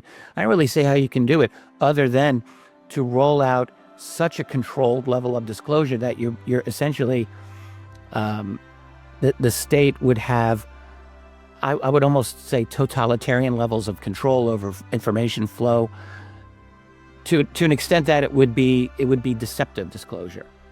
That's my own opinion. I just think the subject is far too out there. It is far too just paradigm shifting in terms of like past government criminality, you could say, in terms of the scientific implications. Like, it would be difficult for me to think how government could just slowly roll out a disclosure while the public is saying, wait a minute, this is real. So what technology are you hiding? How come we can't get access to it? Like, I think if there's ever a genuine acknowledgement by the U.S. government in any way, which has not happened yet, there has been no official statement by any responsible existing U.S. government official that UFOs are not from our civilization. They haven't done that. But if they ever do that, and if it's official policy, I think they're going to have a very hard time keeping that door closed for very long. And so for them, that would be a catastrophic disclosure. And that is why we were talking privately just earlier. I think the U.S. government is never going to be in a position to sanction a genuine pro-disclosure position. The executive branch never has. Never. And Congress only recently part of Congress has been pushing this. So it's very difficult to get these guys to move on this. Having said all of that, I just want to emphasize, like, I don't think it's controversial to say that we're living in the most technologically revolutionary, transformative period in human history. The ground is shifting beneath our feet as we speak. No one even knows what the next 5 years are going to bring, let alone 20. And I can easily see more cultural momentum on this happening, which could very well result in more general pressure on the political institutions. I'm not saying it will happen, but it could. Or I could even imagine some kind of black swan event, one that's unpredictable, but just because I think it's not, it would be unwise to assume that tomorrow is going to look like today. So how it's going to be different, I'm not sure. Will it be more tightly control of information, or will there be more freedom of information over the next decade? It's an interesting thing to ponder. There's a lot of unknowns here, Karl, and I could see the argument that we're at the end of a cycle, and I also think it's important to, as you're saying, to decide like what strategies worked and what did not work. But I hope people, if they don't take this conversation to mean like it's over, let's give up, there's no hope for a genuine transparency on UFOs, because I don't think that's the message you would want to convey anyway, and it's certainly not the message that I would want to convey. No, we're in complete agreement on that. I posing the question as like a pragmatic sort of after action on where we've gotten to since 2017 to inform, do we want to continue kind of in the direction that we're going, or do we need to take an assessment and maybe move in a different direction? And so it seems like apropos and timely to do that. And of course, you've written the book After Disclosure, so you're sort of the world's expert on kind of that concept. And I would say that the government has admitted like UFOs are real, but so that's like the first shoe to drop, if you will. Yeah. But they have not admitted that UFOs are NHI, due to non-human intelligence. And I'm kind of with you in the sense that that second step creates a crescendo, and you can't like roll that back, right? Like once you go to that second shoe, that is going to like entail a lot more information. No, the conversation is never going to stop at that point. But I think in some sense there's a middle path, right? Like, so instead of denying everything and instead of that second shoe dropping, there's a middle path, right? And I think it really stems from the fact that everybody's got their own evidentiary threshold, right? So the people that are paying attention, probably the people watching this podcast, like they already know the truth, right? Like there's enough information in the public domain already for smart and objective and unbiased people to sort of come to the right conclusion, right? And a lot of people have. But then, the government has been successful in these disinfo campaigns, let's say Condon Committee report and, discrediting whistleblowers and the Bill Moore Shandera stuff, to discredit this whole thing, to throw this switch in people's minds, which basically says this topic is like not real. And so I don't even consider the data anymore. I call it like the unreasonable person standard, right? We've got the concept of reasonable doubt, but that sort of implies that there must be some unreasonable standard, right? And so that unreasonable standard, I say, is like where the majority of people are. So you can bring them all this information, but it never resonates, right? So what we have to do, in some sense, is flip that switch back, where they become open-minded, like that the classic state of atraxia, which is basically I'm going to hold in abeyance my opinion on a problem until I get more information. I'm going to accept both positions. So if we can just get people to neutrality on it, then that opens the door to them ultimately maybe considering this. And so to me, that's actually the key to the middle path, because what you do is you make the information more and more obvious to more and more people. And by their own nature, people are going to have, a range of thresholds based on their predisposition, their background, how much they care about this, what their priorities are in life, etc. And so you can roll out various information that's going to meet these people's evidentiary threshold over time till you get to the point where it sort of becomes implicitly obvious. I think that's actually happening. By the way, that I love any call for more research and more communication and more information on this. I'm all for, because that's what I do, and I like to do that. And I do think that's made a difference, by the way, over the last several generations. I think we are, my sense of this is it's way easier to talk about this subject in public now than it ever was, more than 10 years ago. So I think something has changed. And I do think that there is probably a higher level of overall belief in this phenomenon that the public is willing to admit to. Seems to me. That's different than what you're saying. Like, do they believe it's alien or not? But I suspect that a lot of people, if you ask them, do you believe in UFOs? Simple question. I think a lot of people would probably say, yeah, I do. We're not alone in the universe. We've heard this a million times. We don't have a lot of time, and I want to shift gears a little bit to something that's very important and you referred to, which is path forward. This is something that I really want to hear your opinion on. In the last hearing, just a month and a half ago, there was one, I think even more than one statement by members of Congress to the effect that there is something blocking forward movement on this matter within Congress, and that they don't know who's doing the blocking. I do think that, like, you've got members of Congress, they're convinced that there is a force that they are contending with. Maybe they know and they're just not saying in public, or maybe they genuinely don't know. But I'm sure you have thoughts about this. And in terms of anything prescriptive for the future, I guess I want to segue here and ask you, what do you think would be a good prescription for future action? And specifically, I want to include these dark forces within the government and the Pentagon and the IC, who are undoubtedly behind this.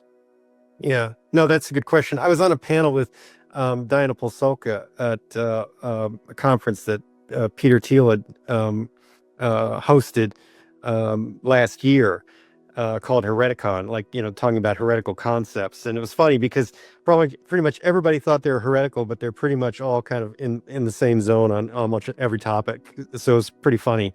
But we offered on our panel, Diana and I, on our panel, that non-disclosure is actually universal across all cultures and time. In other words, throughout human civilization, there's been certain information that is threatening to the power structures that exist. So there's sort of elites that kind of control this information. And you could put the UAP topic as a subset into that, right? Absolutely. Over that whole amount of time. Jim Marrs, just to jump in, wrote Rule by Secrecy about 25 years ago. Still a classic. And that's exactly what that entire book is about, historically.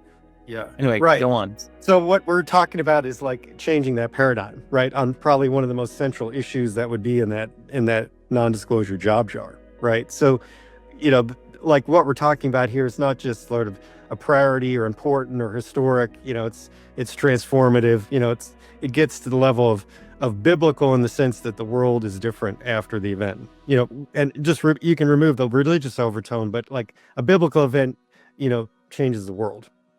And so that's kind of the nature of this. So we're talking about something that's extremely profound. So I would opine that there are people in Congress, particularly in the Senate, that know the truth, but they're still products of the system, and they're, comfortable operating in the system, but it's maybe just too big, right? And the ramification too great. But I would go back also to what I said at the first Seoul conference. There's sort of 6 reasons for non-disclosure. There's the national security reason, right? With the typical, you don't want to tip your hand to your adversaries. You don't want your adversaries to get an advantage, etc. You've got this idea of a lack of a plan. Like, how do we deal with the ramification? Technology of unknown origin or NHI intention. You've got to have a plan to deal with that. You're not going to come out and say, all this is happening, but, as a government, we don't know what to do about it. You've got the potential for societal disruption due to ontological shock or the implication of institutions being implicated in, covering this up. You've got the potential for covert agreements where people are benefiting from the status quo, either monetarily or through power structures or other agreements that would either precipitate or avoid bad consequences. You've got the potential for covering up misdeeds. And you've got just the regular organizational intransigence and lack of priority. Just have better things or other things to do. So those all have to be overcome to get disclosure. Ultimately, you want to contract the national security reason to the core, like we did with nuclear weapons and nuclear energy, such that you can make this available. And then you've got to work off those other issues, the plan, societal disruption, etc. And so you can imagine, I think this is sort of true from first principles, there's various factions, right? There might be a faction internal that wants to see this happen but doesn't know how. You've got a faction that's benefiting from the status quo, Totally. And they don't want to see that happen. You've got people that are good intention but don't have the authority or the purview to do it. You've got people that maybe know and could do something but they're not up to the challenge. You've got people that are in the sort of pro-disclosure camp, but they've got maybe a less informed understanding of how to move forward. And then you've got just sort of everybody else that sees this, that switch is flipped that I talked about before, the unreasonable person standard. It's just a topic that is, not a serious topic and people don't even look at it. So I think all those things predicate a difficult situation. But I'm with you. The idea of this conversation is not to say we're in a pessimistic state. It's to let's take stock of what's worked up to this point, what's not worked, particularly in light of previous cycles of disclosure, and maybe offer some hope for the way forward. So, what would maybe I'll kind of opine at the end. But what you've written the book on it. So what? Well. Yeah, so I don't know how much time we have left, and I know we're supposed to do this for 30 minutes. So, Kevin, you just keep tab on this if you are able to. Very quickly, one thing that I definitely saw is that mainstream media, establishment media is really important. It's crazy to say that because we're all of a habit of saying no one cares about the establishment mainstream media anymore. It's dead. It's not dead. It's actually very, very influential, not necessarily over ordinary people, but over the political institutions. So as an example, I'll just point out the 2 Wall Street Journal articles that appeared last, I think it was June, that were so execrable and just awful. But, I asked myself, what were they written for? They weren't really for the general public. The general public reads the Wall Street Journal, but political people do. Congressmen, even if they don't, their staffers do. They're very aware of what the Wall Street Journal has to say. And I feel very confident to say that the 2 journal articles that came out were explicitly designed to throw as much cold water on the UAP Disclosure Act, which was upcoming, which was going to be up for a vote. And this was a step that they took. And I think it was successful, probably. And so getting establishment media to play along is critical. This is how the whole thing started in 2017. The New York Times published 2 articles, shocked the world that they were having a kind of pro-UFO approach to it. But then what happened after that? Basically nothing. A little bit. Tucker Carlson, maybe among the mainstream people when he was with Fox, was perhaps the most willing to push this topic. CNN did a couple of very tepid pieces, and that was it. Very, very little follow-up. You had the entire mainstream establishment doing zero follow-up on what were genuine bombshell revelations back in 2017, and they did almost nothing. So having inroads into that establishment media is important. How to do that is a really big problem, because that's almost like making inroads into the IC or the Pentagon. It's very, very closed. But I think that's a very key thing that needs to be done. And I mean, honestly, I don't know how the momentum in Congress is going to be for a 4th go at the UAP Disclosure Act. You know this better than I do. It doesn't look hopeful, but this never looks hopeful, and yet people try anyway. So at some point, perhaps we'll have some success. The other thing is, and I'll just very quickly, there's always been in any of the previous cycles of disclosure, which we didn't really have time to get into, but the bottom line is that you had public activist support for some kind of change, and you had deep-seated institutional blockage that was just like, we're not going to allow this to happen. And that is no different in this cycle, but the difference is that the level of discourse in this cycle, I will argue, is qualitatively stronger and better than it has been in any previous cycle.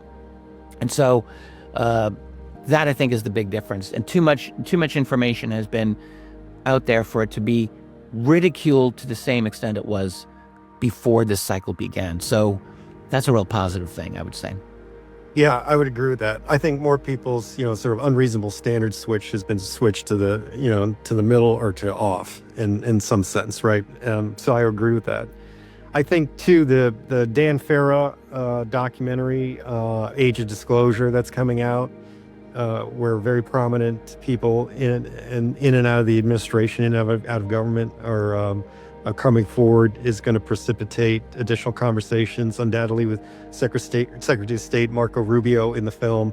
The administration is going to have to, answer some questions about, what the state of play is. So that may be something that sort of moves this back into the mainstream.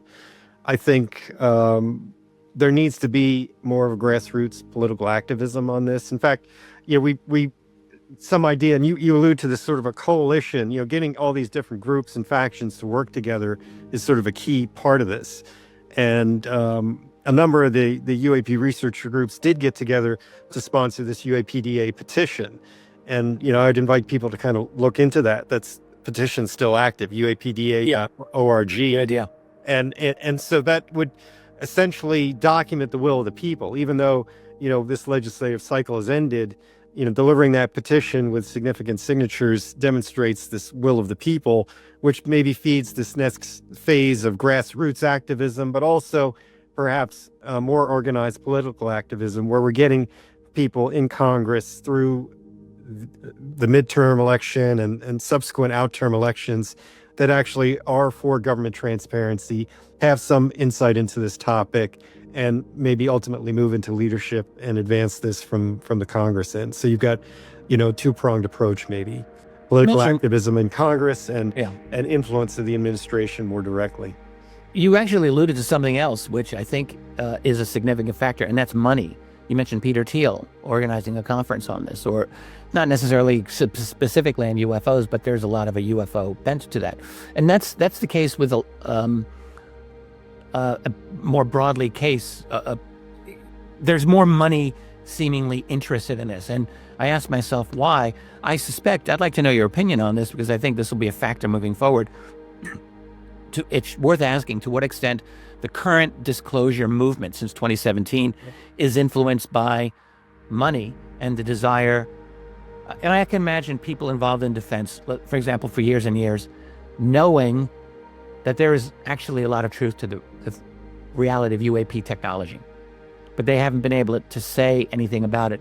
And I wonder if after 2017 there was a tipping point where some people who have notions about working with UAP technology, but they can't yet because it's not out enough for them to have access to monetize. And I suspect, and I'm only saying I suspect, I don't really have knowledge of this, that could be a really big motivation behind some of the current disclosure movement.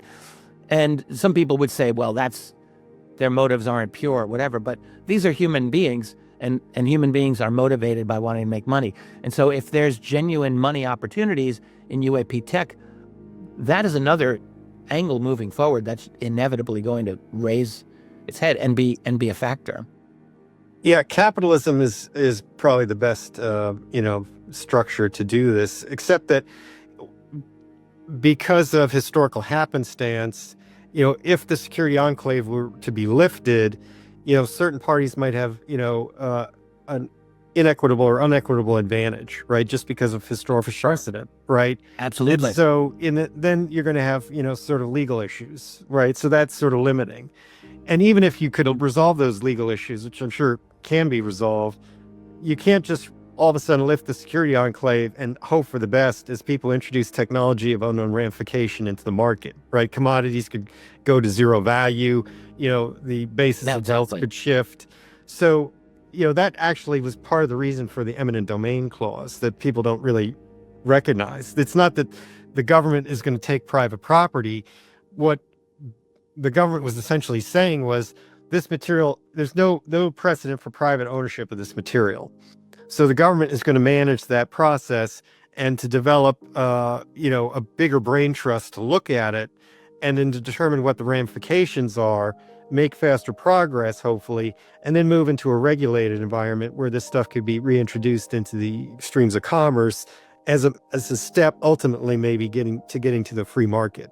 So it's sort of like the beginning of a three-phase plan, because unless and until you do that, you can't remove the security enclave because people will want to monetize it, right? And that will precipitate, at least in theory, unknown ramification, right? As a responsible governing authority, like you're not going to allow that. In other words, you're disrupting the market wildly. But ultimately, you want to get into a free market state. So how do you do that? It's sort of like the same problem with arms control. You've got to kind of do that incrementally. But those incentives, I think, are starting to drive VC investors and people that are more in the know than others. And they're maybe, in some sense, chomping at the bit to put money into this. But there's the impediment that maybe it's too early, right? Like, Rizwan Vrick talked about, the investment framework at one of the Seoul conferences as like beyond bleeding edge tech. And so how do you do this? It needs like a prolonged investment over time to realize huge gain. But you're going to deal with high risk in the early years. So those are, it's a catch-22, as you sort of alluded. And I think that's part of the impediment. In some sense, though, you almost need another Bob Bigelow, who's basically independently wealthy, wants to see movement on the topic, and is just willing to fund a political action committee to bring real money into this disclosure effort over a 5-year period, to basically get candidates in place that understand the issue at a deep level. Ultimately, those candidates move into positions of leadership over time, and then Congress can actually maybe implement what we were trying to do a month or two ago. Working through the labyrinth and the unknown obstacles and the dark forces that are opposing them. Yeah, it's a tall order. This is a tall order. This is really a situation of the irresistible force and the immovable object. If there's ever one, I think that the disclosure scenario fits this very well, because the disclosure movement as it currently exists is not weaker, it's stronger than I think it's been maybe ever. I'm not saying it's strong enough, but this is a force that I don't think is going to die away all that easily. And yet the institutional resistance is very, very powerful. You've been alluding and talking all along about, the need to avoid catastrophic disclosure and going through this process incrementally.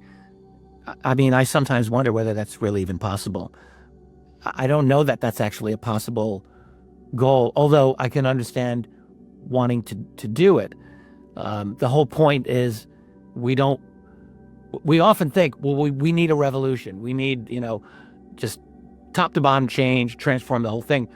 But radical change is going to be disruptive to a very delicately balanced global infrastructure, which is what we all live on. We live with this infrastructure, like it or not.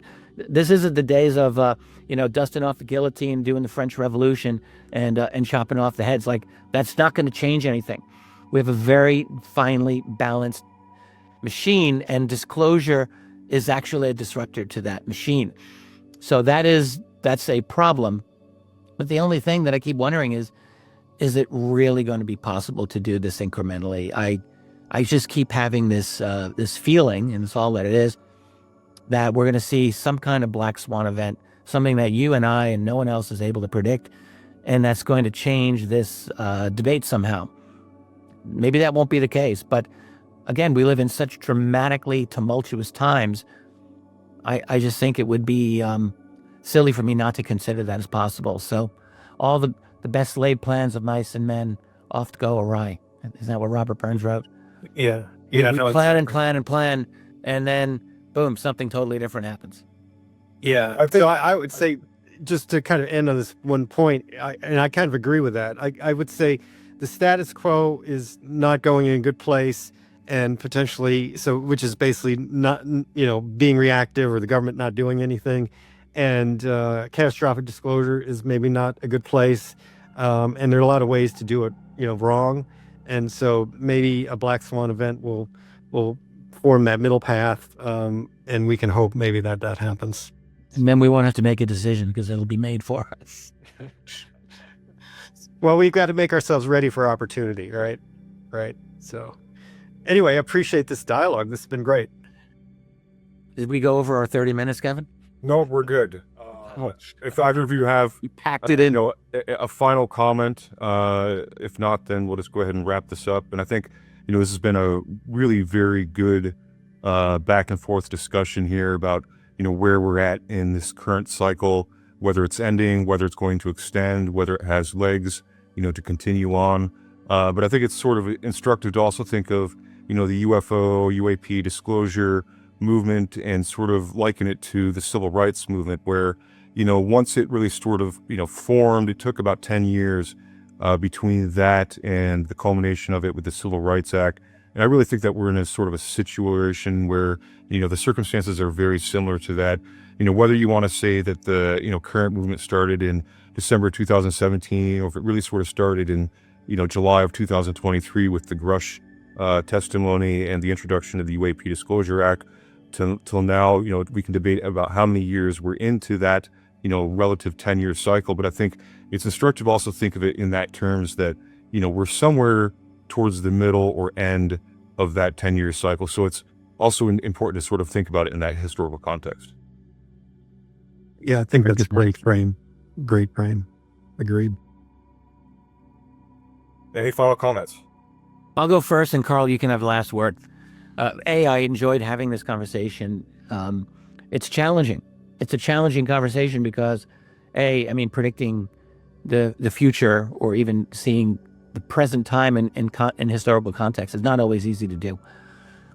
And I'm really glad you raised this issue, Karl, about this idea of disclosure cycles and are we at the end of a cycle? I can't say that I know the answer to that, but I'm very glad you raised this question. And simply point out if it is the end of a cycle. I guess we would probably know it's the end of a cycle if there's a pause and something begins, we have a bunch of new people involved, or we have, there may be new iterations of this that we haven't yet thought of. And then we could say we're in a new cycle. So maybe this one is ending, but if it is, I don't take this as a pessimistic outlook. I just think it's one where we want to, as you say, take stock and plan for the future. Yeah. We'll find out who's unlocking this institutionally. I think we want to get a roadmap of that, if nothing else. Okay, done. Well, and how and where to form coalitions, right, around the sort of witting parties and the willing parties, right? And maybe I'll just end by maybe inviting the commenters on the podcast here to opine with their own opinions and their own sort of recommendations, right? And maybe we can take stock of all that. Because ultimately, I think it's going to happen, if it happens sort of in a responsible way, by coalitions of people in different sectors of society, in and out of government, joining in common cause, undoubtedly including people that are maybe involved. So hopefully we can create circumstances collectively that enable that. Great. I think this is actually a good segue to the next segment of Global Disclosure Day, which will be the live panel, which Richard, you'll be participating in as well. And it's going to sort of continue on naturally from where we're concluding this discussion, which is, the status of disclosure, what does it look like, where it goes from here, and what its implications are. So thank you both to you for your time today and a great discussion, and look forward to seeing you all again soon. Thank you. Thank you. Really appreciate it. Thank you, Kevin. Thank you, Richard. That was a very interesting discussion. I would like to add one thing, that those of us who are with the New Paradigm Institute and the Romero Institute would like to add that there is the dimension of faith. We are people of faith. Many, many people now involved in the disclosure movement are people of faith. And we are doing our best to discern guidance from the source in the universe of all that is, that we understand to be a source of love and constant creativity. So that's another factor that, in our opinion, is at play. Because this beautiful place, planet Earth, that gestates life constantly, every minute, provides everything any of us need to survive. This planet and humanity are facing existential threats that could destroy all of us and destroy this great experiment here. So, of course, the question of disclosure for us is also a question of truth. Because we believe in people. If they have enough information, if they have enough information to make decisions, to form policies, to create institutions, to create educational programs. And so the truth is the first step,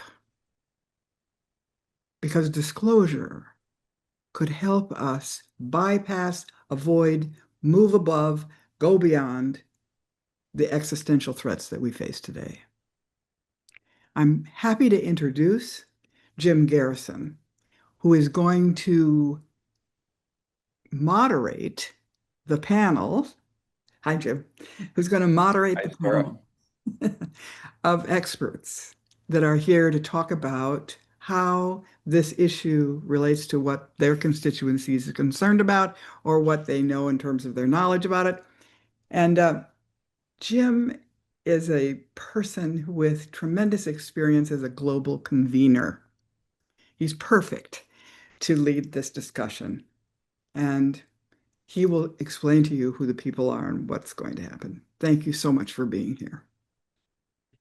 Thank you, Sara. And thank you, everyone, for this opportunity to be part of this extraordinary day in the global calendar. I've been sitting here since the broadcast began, just marveling at the reality that this is our second Global Disclosure Day. And I want to bring in two aspects that were present at the original Global Disclosure Day on October 20th, 2024. When Bertie Jaworski and Katie Amron came up with the idea, and we began to plan with only 5 weeks to go, that October 20th was that day that had been designated by the original legislation, by which the government agencies and the contracting corporations had to turn over all their information about UFOs, as Danny mentioned, since January 1, 1945. Now, we realized that there was an opportunity here in the spirit of Earth Day to convene an awareness and a gathering around the world to celebrate what I think all of us understand is the most momentous event possibly in all of human history.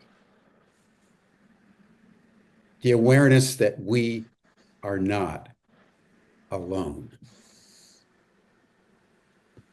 And so Global Disclosure Day has been conceived as an intention to celebrate this extraordinary moment in human history, like Earth Day, which is now just part of the global calendar of events. It is our sincere hope that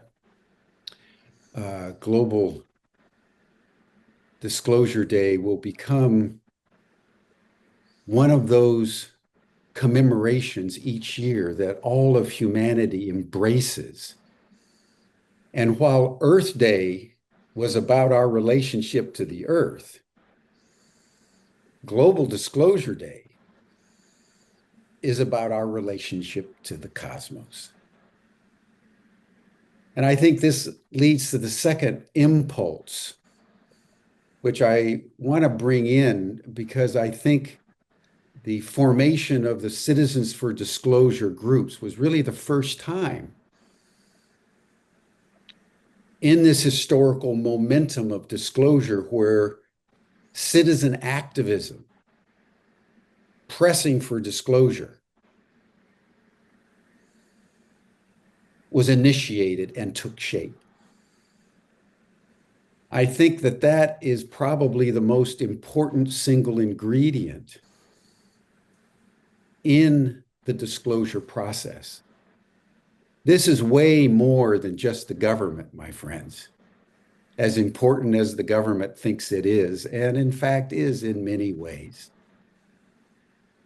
The people of the world, Citizens for Disclosure, worldwide, is now gaining a momentum that both short-term and long-term will perhaps exert as greater influence on disclosure than anything that has come up to the present point. So it's in that spirit that I would like to initiate this discussion and to invite our panelists. We have quite a few.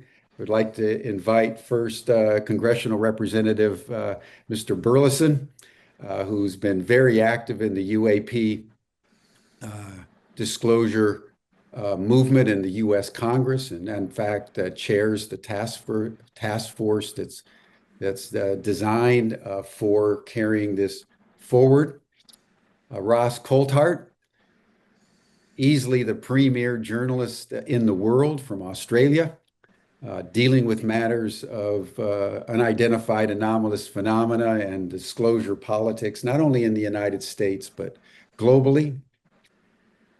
Kirk McConnell, who you saw previously, who has deep experience in the U.S. Congress, particularly on the Senate side through the Armed Services Committee, and deeply involved in the disclosure process from really the beginning after 2017. Richard Dolan, who was just part of the delightful conversation with Karl, Nell, the great historian of the UFO movement. Anna Brady-Estevez, who worked for many years with the National Science Foundation and now is the founder and CEO of American Deep Tech and is exploring all things extraterrestrial in space and many dimensions of what that implies. Danny Sheehan will be back, the president of the New Paradigm Institute, who's been involved actively since the late 70s in this domain and has gathered a deep experience from the legal and political point of view about these matters. Reed Summers is passionate about allies for humanity. And he has been carrying on with his father, Marshall, a very specific awareness campaign that has enlightened people around the world. Chris Bledsoe, who is an experiencer, I would say, par excellence, maybe the most studied experiencer in the world by the intelligence communities and the academic communities and the space communities. It's really been an extraordinary journey that Chris has been on. And Randy Hayes, who's the founder of the Rainforest Action Network and is now involved as the executive director of Foundation Earth. We're going to be dividing the next 90 minutes into three aspects around three questions. First, we're going to be discussing what is the current status of disclosure. You just heard Karl and Richard discuss whether we're at the end of a disclosure cycle. Are we not at the end of a disclosure cycle? What is actually going on in terms of disclosure? Then secondly, we're going to discuss what would be revealed if disclosure happened. What's been hidden and what needs to come to the light of day. And then thirdly, we want to ponder the deeper question. Who are these beings?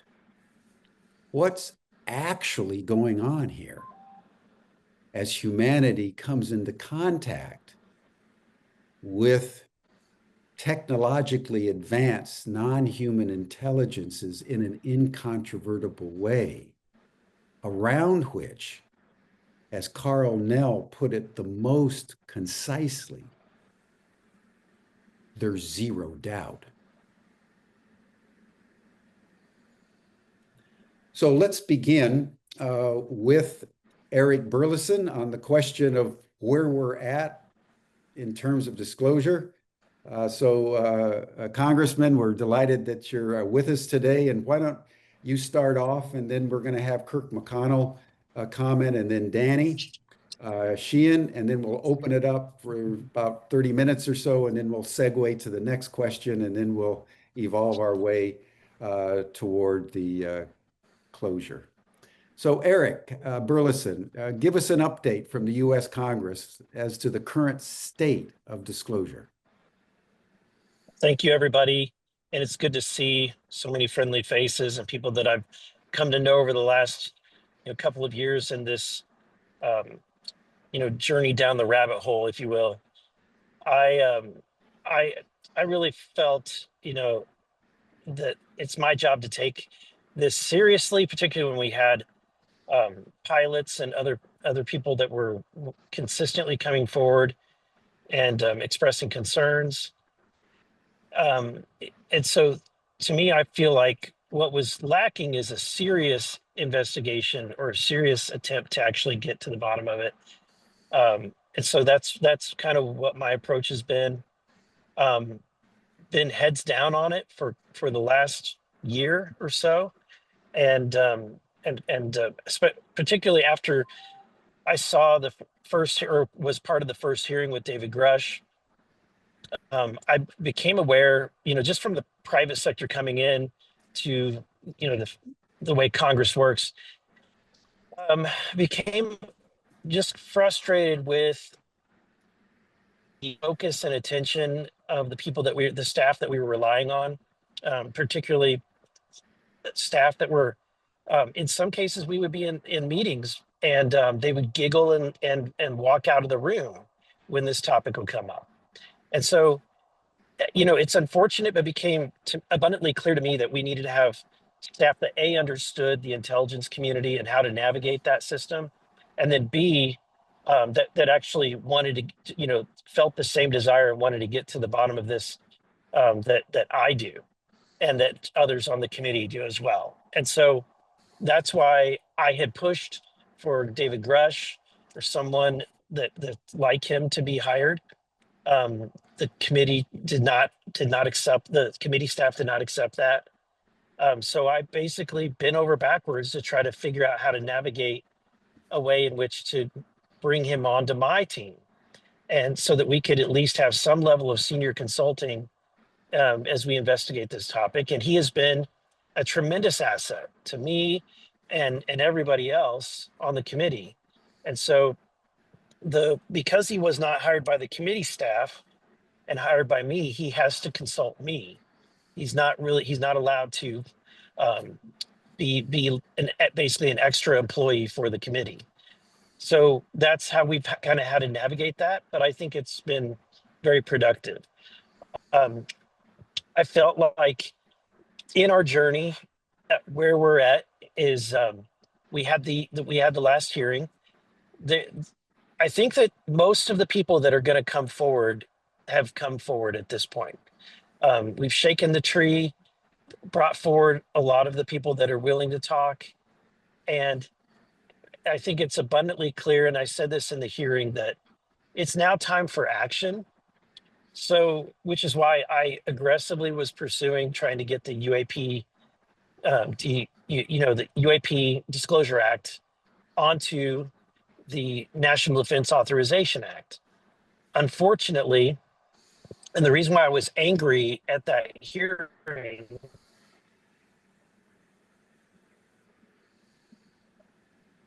that which I felt was in the scope, remained to deemed not germane by the Rules Committee staff, not the chair or staff or the elected official, but by staff on the Rules Committee.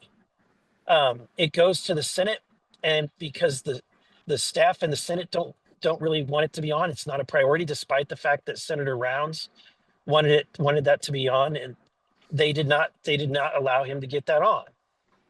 It went to the floor, and I would say that the reason why Chuck Schumer was not able to get it on is because, why would you cooperate with Chuck Schumer when he's in the middle of having a very controversial moment where he's not cooperating or willing to negotiate when it comes to the government shutdown. So the sentiment and the attitude in the Senate is, why would we give this guy a favor? So unfortunately, that's the dynamics. I became extremely frustrated with leadership whenever this amendment was not allowed to go in the bill, to the point that I was not going to support the underlying bill, and they needed my vote. I pressed them and I told them why I was withholding my vote. And at that time, I got a level of commitment from the majority leader and the floor leader that if we were able to get that bill out of committee, that they would put it on the floor for a vote.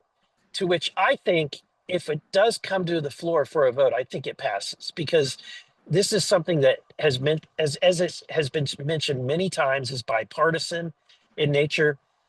There are a new number of Republicans who support this, and just as many, probably as a percentage, of Democrats that support it as well. So I think that there's a reason why staff have been difficult to work with, and difficult to actually get them engaged in this topic. And look, the motivation for most staff, unfortunately, and Kirk has an insight because he was a former Senate staffer, but many of the House staff seem to be focused on their next job. And this is not a topic, and delving into this topic is not something that puts you in a position to get promoted or to move on to a lobbyist job. I'm just speaking what my thoughts are, and why we seem to have a lack of the appetite to do something. Where my focus is now is my focus is to continue to try to get that amendment through as a standalone bill, and I'm working with Danny Sheehan on this to get that through the committee structure. that will be probably the biggest hurdle, which means that we can focus our political capital on the chair, which I think that the chair would probably be Mike Rogers, and that would be under his purview, and probably under intelligence, which would be under Rick Crawford, and there may be a component that Jim Jordan has an involvement with, but that's narrowing the number of people that we would have to focus on in order to make movement happen. And so the fact that leadership has said, you get it out of committee, we will give it a vote on the floor, that's a strong indicator. And really, we just have to get the bill to that place so we can hold their feet to that commitment. In the background, I will say, we had a lot of the witnesses that came forward, and during this whole investigation, for me, this last almost year and a half or more, I've spoken with so many people, and in the course of this have taken lots of notes. I have lots of names of individuals that I'm going to be reaching out to. These are people that are obviously not coming forward voluntarily, but we're trying to make soft contact. I'm trying to make soft contact to just at least have a conversation in a non-official capacity, hoping to be able to get more information, and then eventually hoping to get more people to come forward in an official capacity. But the people I'm focusing on are people that have been reported to be a part of the legacy programs. And so that is my effort. I have some meetings with people within this administration's leadership that are coming up, that are going to be key meetings, because I think that this White House, this president, Donald Trump, is a disclosure president. And I think that as long as we elevate this topic and make it important and make it clear that the American people want disclosure, I think that that Trump is probably apt to do that. I think that it's probably a topic that is lower in his priorities as other things.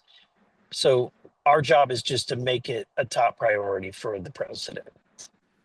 And really appreciate all of the work that you're doing. I'm a big fan of Ross's work and Jesse's work as well. And I really appreciate everything. Richard Dolan and I, and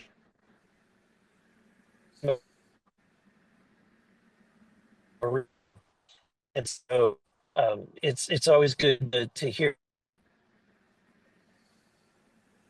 Sheehan over the last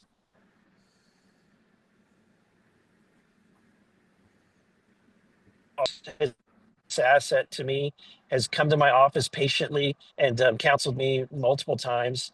And then Anna and Chris Bledsoe, really appreciate your efforts in this as well. You've been tremendous to work with. And so if anything, I will say it's been when people ask me about this topic, I say, well, it's never boring.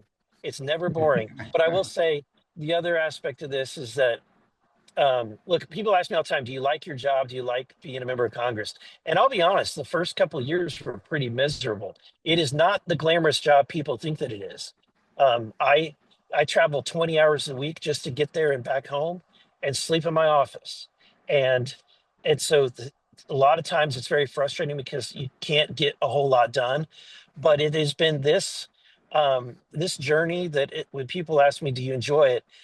When I hear that, I think about this topic, and yes, I am enjoying it. And most of that enjoyment has been getting to know many of you within the UAP or UFO community. And so with that, I will yield to the rest of the group.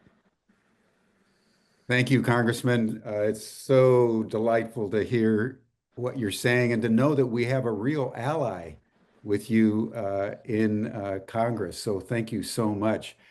I think we'll turn quickly to Kirk on the Senate side to get his assessment of what Congressman Burlison was just updating us about on the House side. And then Danny, will turn to you for your comment on the legislation that you're working with Burlison's office to get through the committee. Kirk? Yes, thanks. First, let me say that I'm greatly encouraged by Mr. Burlison's comments.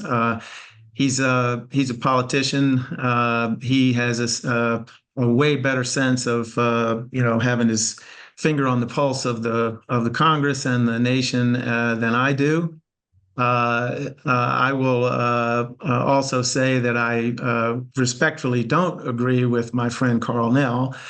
I don't think that we have to be so discouraged by the defeat of the UAPDA for the third time. I think there's a lot of reasons for hope that this issue is not going to be in a significant down cycle, and that's what I certainly hope.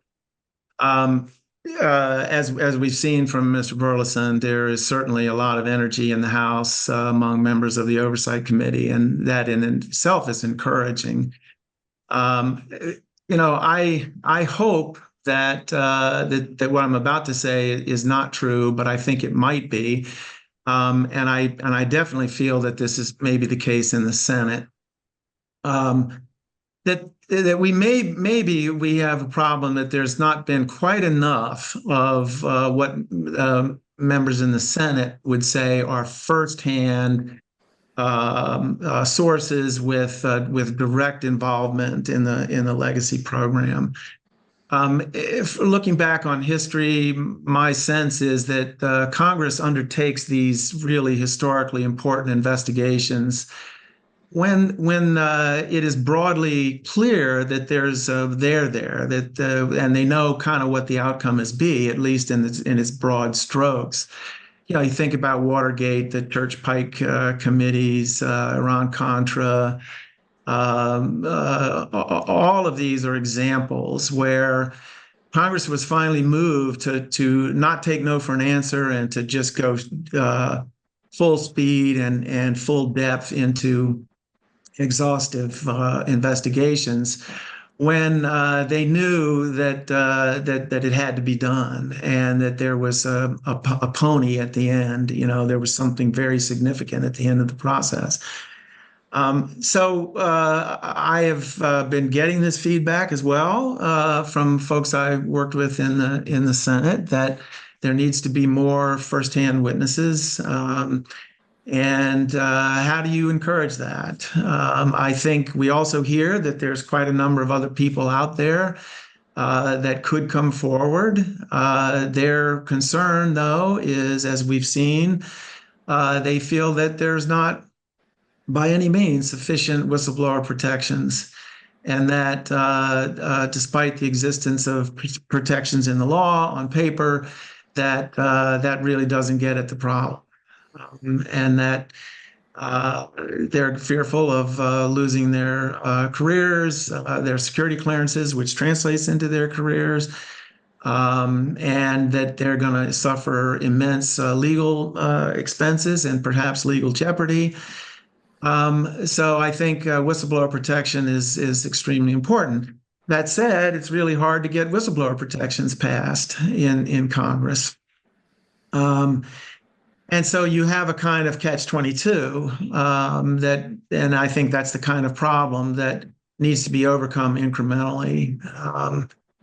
So I also would say that it's obvious that Congress is heavily influenced by public opinion, of course, and it's really important to keep up the pressure. But that in turn, the public is motivated by what they see in the news and what they hear about from experts, and therefore, that's another dependency here. But on that score, one of our panelists here, Dr. Anna Brady-Estevez, I loved when she, with a bright smile on her face, has said repeatedly that in a sense, disclosure has already happened or is certainly happening. A significant fraction of the population believes that we are being visited by non-human intelligence, and that this belief is only likely to grow. The scientific community is much more friendly to this issue than in the past. I would also say that the UAP or NHI itself gets a vote here, and they drive a lot of this. How much interaction are they going to? How much are they going to expose what they're doing and what they're doing here? And yet at the same time, we've got an awful lot of people out there now with the ability to and the interest in detecting and tracking and trying to document what is happening out there. You think about efforts like the Galileo Project, Gary Nolan at Saul and Stanford, Beatriz Villarreal and the astrophysics community, and many others are tracking fundamental aspects of this problem. And a number of scientists and engineers working on new physics concepts to explain UAP characteristics and behavior is unprecedented. You think about Skywatcher as another example of a private initiative. There's also the experiencer community, the people who have had actual direct interactions, and certainly a large number of folks who report abduction experiences, who retain the ability to communicate with NHI. This can be used and is very likely to be used or exploited to gain insight into physics and intentions and so forth. So I'm actually on the optimistic side. I think with work and perseverance of groups like this, we can continue to amp up the interest and the pressure on the part of the American people, and that will translate into action by the government. I'll stop there. Thank you so much. Danny Sheehan, give us an update on what you and Congressman Burlison are preparing for the committee, because it strikes me at least that this may be our one way through for this year, if we can pull it off. So give us an update on the actual work that's being done. Well, this is great. Okay, because I wasn't sure I was going to be able to talk about this today, but the congressman has informed you that Congressman Burlison has resolved that he is going to be willing to place a standalone bill into the House of Representatives. This is extraordinarily important because it provides a focus for all of the citizens around the country to focus on a particular objective, to get this particular statute through the committees that it has to go through in the House in order to get onto the floor of the House. This is extraordinarily important.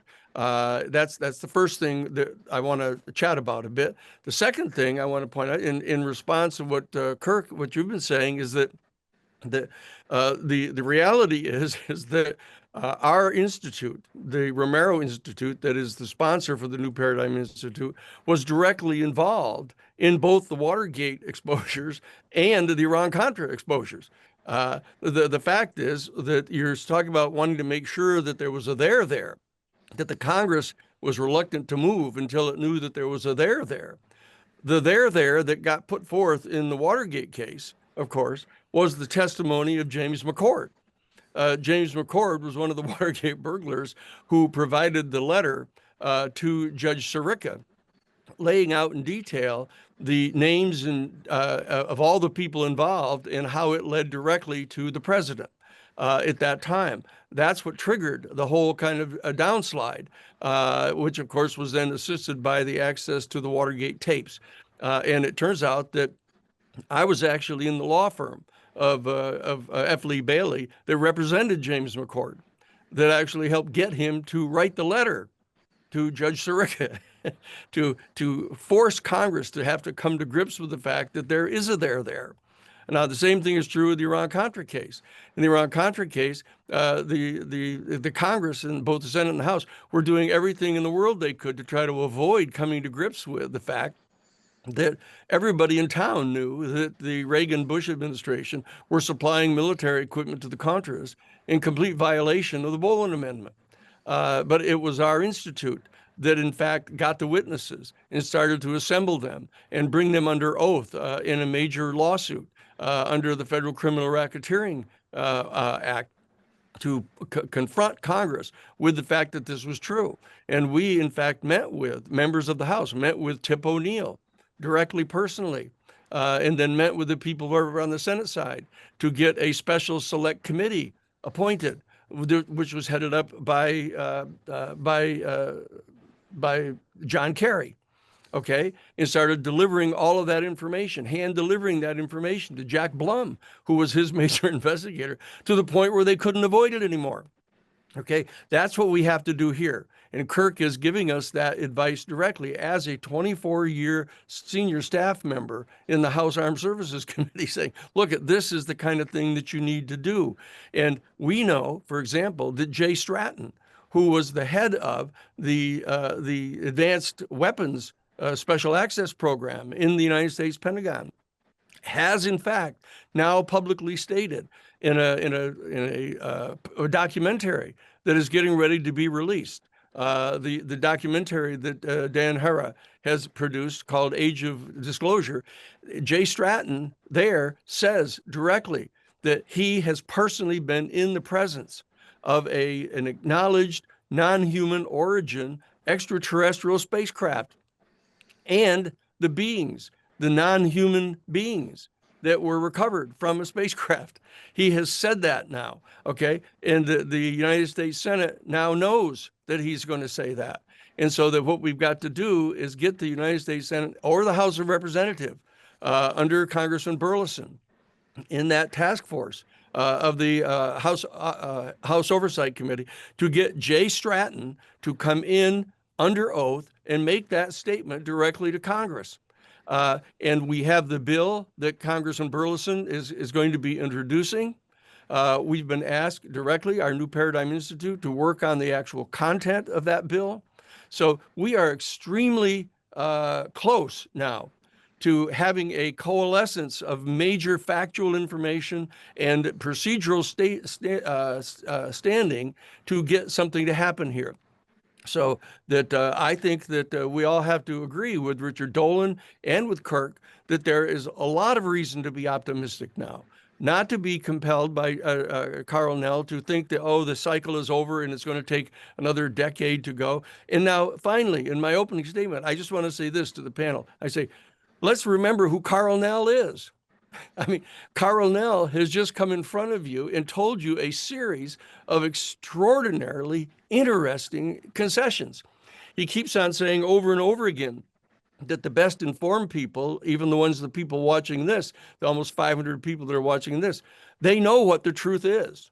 They realize what the truth is. The problem is getting other people to come to understand what the truth is. What is he telling us the truth is? He's telling us that we are, in fact, in possession of one or more non-human origin extraterrestrial spacecraft and the bodies of the non-human beings who were in those craft. He's telling us that, okay? And he's telling us what we need to do about that, okay? He is a guy who was on the UAP task force in the United States Pentagon. He is a fellow who was a high-level executive in the Lockheed Martin Corporation that has one of those craft. Okay, this is an extraordinarily important person that you've just listened to in the discussion with Richard. Okay, and he's telling us this stuff. And the fact of the matter is, he's telling the Senate that, and he's willing to tell the Congress that. So he's willing to come, I'm sure, in front of Congressman Burlison's committee and testify to this. These are important things for us to keep in mind as the citizens who are working now to get Congressman Burlison's bill passed in the House. It isn't absolutely necessary to have gotten it inserted into the National Defense Authorization Act, even though that would have been an easy procedure. But the fact of the matter is, as long as we have a standalone bill that in fact really requires the full revelation of what's going on, that will be important. And one thing in closing, you'll note that what Karl was telling you is that the Senate bill that was drafted, the Schumer-Rounds bill, was in fact crafted to basically attempt to continue the efforts that were undertaken by Truman in establishing MJ-12 to keep this under control. That's really what it was. Ross has talked about that repeatedly in his reality check show. It's important to understand that. So what we have the opportunity to do here now is to modify that act to get it so that it doesn't have that objective, that it really has the objective of securing full yet responsible disclosure, and also preparing our country and our planet to accept this reality and to be able to adjust to the reality that they're talking about. So these are all important things that I want to get put in front of us as we kick off our panel discussion here, to try to determine, what you think the chances are that we can succeed in doing this. So I'd like to turn to both Ross and to Anna Brady-Estevez. I know, Anna, that you got things you have to do here today too, but I'd like to get Ross's input on this right away, and then move right to Anna, if we can, to have our panel move into this discussion. Go ahead, Ross. Thank you, Danny. And can I first say I'm so impressed that we've got 500 people listening to a meeting like this. It shows the depth of interest. I'm not at all pessimistic. In fact, I'm a lot more optimistic now than I was even a few months ago.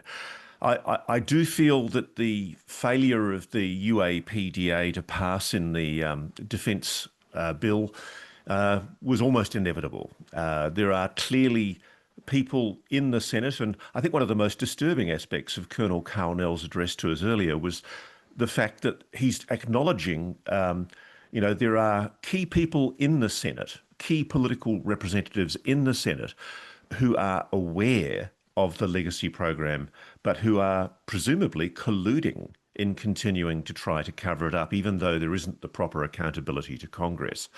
But where I take heart and where I'm optimistic, and this is one thing that hasn't been mentioned yet, is there is an ongoing FBI investigation. And I've been talking to some of the principal investigators in that investigation, and they're doing good work, very rigorous work to investigate possible breaches of federal laws.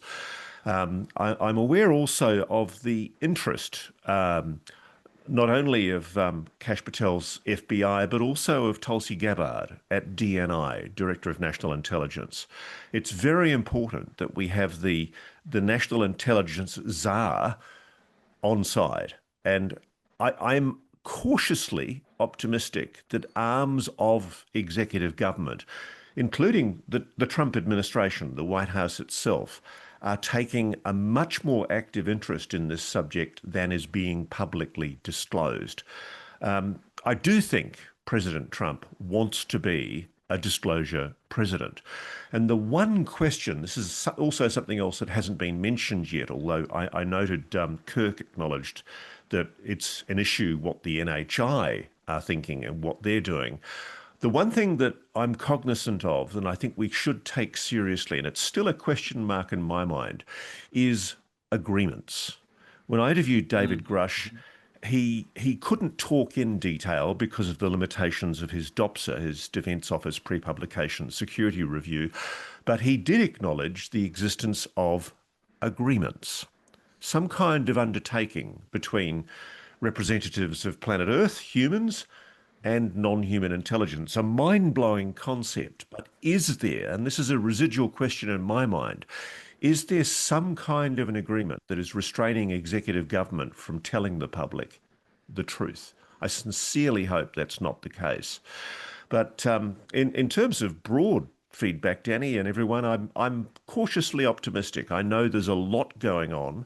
I'm heartened by the degree of public interest. As a journalist, I've never in my long career had the degree of interest. I receive maybe 10 to 50,000 messages, emails a week. I can't possibly deal with the volume of interest that I'm getting.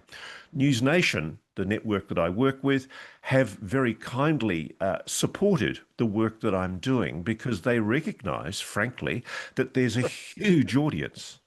Right. So I'm cautiously optimistic. Great. Good. Thank you. Let me focus the conversation, and thank you, Danny, because I think we need to broaden it now to what will be revealed when disclosure happens. Because I think that's really what's up. The machinations of the government are one thing. The growing momentum of the people's activism is another thing. The fact that the cat is out of the bag at so many different levels, as Ross was just saying. So, and as someone who's been involved with the NSF and now with space exploration, what do you think will be revealed when disclosure takes place? Thank you for asking. So I actually also had on my list, Ross, agreements and accords. So I think I had it written as accords. So kind of what types of relationships, are there with these sources, with be they NHI, whatever those agreements may or may not take place with, because I've heard there are some of those as well. And it would make sense that there would be, right? So I think with regards to disclosure, I mean, I'm very interested in the technology side, the relationship side, the outcomes, seeing the outcomes, ensuring that we've got, robust engagement, robust processes. But I think in terms of the framing of disclosure, which I think is a great word, and, so many of the people here have done such tremendous work with it. When I think of disclosure, it's so, and here this has been happening. It's kind of this release of a secret is the way the word disclosure sounds to me, as opposed to an ongoing stream of information and visibility and transparency that so many of us want. So I would say that everybody's done an amazing job at those early stages of, as we said, this isn't a secret. It's not an open secret. It's very much out there. And to be frank, as I've said before, I'm very, very interested in this. I mean, when I was in government, so I was a program director at the National Science Foundation, leading a number of portfolios, including energy, digital assets with some AI, and the third largest space portfolio nationally. I also saw that there was just an opportunity to have so many meetings on this. So I actually had well over 100 meetings, and conversations on this while in my government role. I was very much, some of those we made public. So I was astounded at, Ross, just like you're saying, the level of enthusiasm. I mean, it was the highest level of enthusiasm as well in government with the innovators, the people responsible for innovation. We actually had, we called it Space Disruptors Day, and we co-chaired a meeting with leaders out of NASA, Space Force, Air Force, DOE, DHHS, NSF, and SBA. So I would just say the National Science Foundation was so forward on this. The people that I worked with at SBA were tremendously forward. So just the enthusiasm, and I would say, I would just mark the contrast of, in any field of technology, and this goes for in the government, it also goes in the private sector, there are things that are commercially, you sign NDAs and then you can't talk about them, right? I mean, this movie that's being brought up, The Age of Disclosure, which everybody loves, I was invited to it at a conference that I didn't go to. It actually hasn't been disclosed because people weren't allowed to talk about it. So here you have something that, I hope that comes out immediately. I've heard it's amazing, but when you get 30 or 40 of the top people to speak and then they can't be heard what they said for 3 years, that's, even like commercial projects that people love, that doesn't achieve disclosure. So there's both normal commercial reasons people don't talk about things, and then from a defense standpoint, there are constraints, and that's on terrestrially, let's call them much more mundane technologies. There are many people who have not signed such non-disclosures. They do not rely on security clearances to do their work. So I think that those who have served their country, in many of these programs and in their very tremendous capacities, we'd love to hear more about that, but there are a lot of people who have experience or openness who are not subject to those same constraints. So I would say that that's a tremendous opportunity. We were blown away by the level of interest of scientists. And I think that we very much turned the corner where it's become, in terms of the highly innovative fields, it is seen as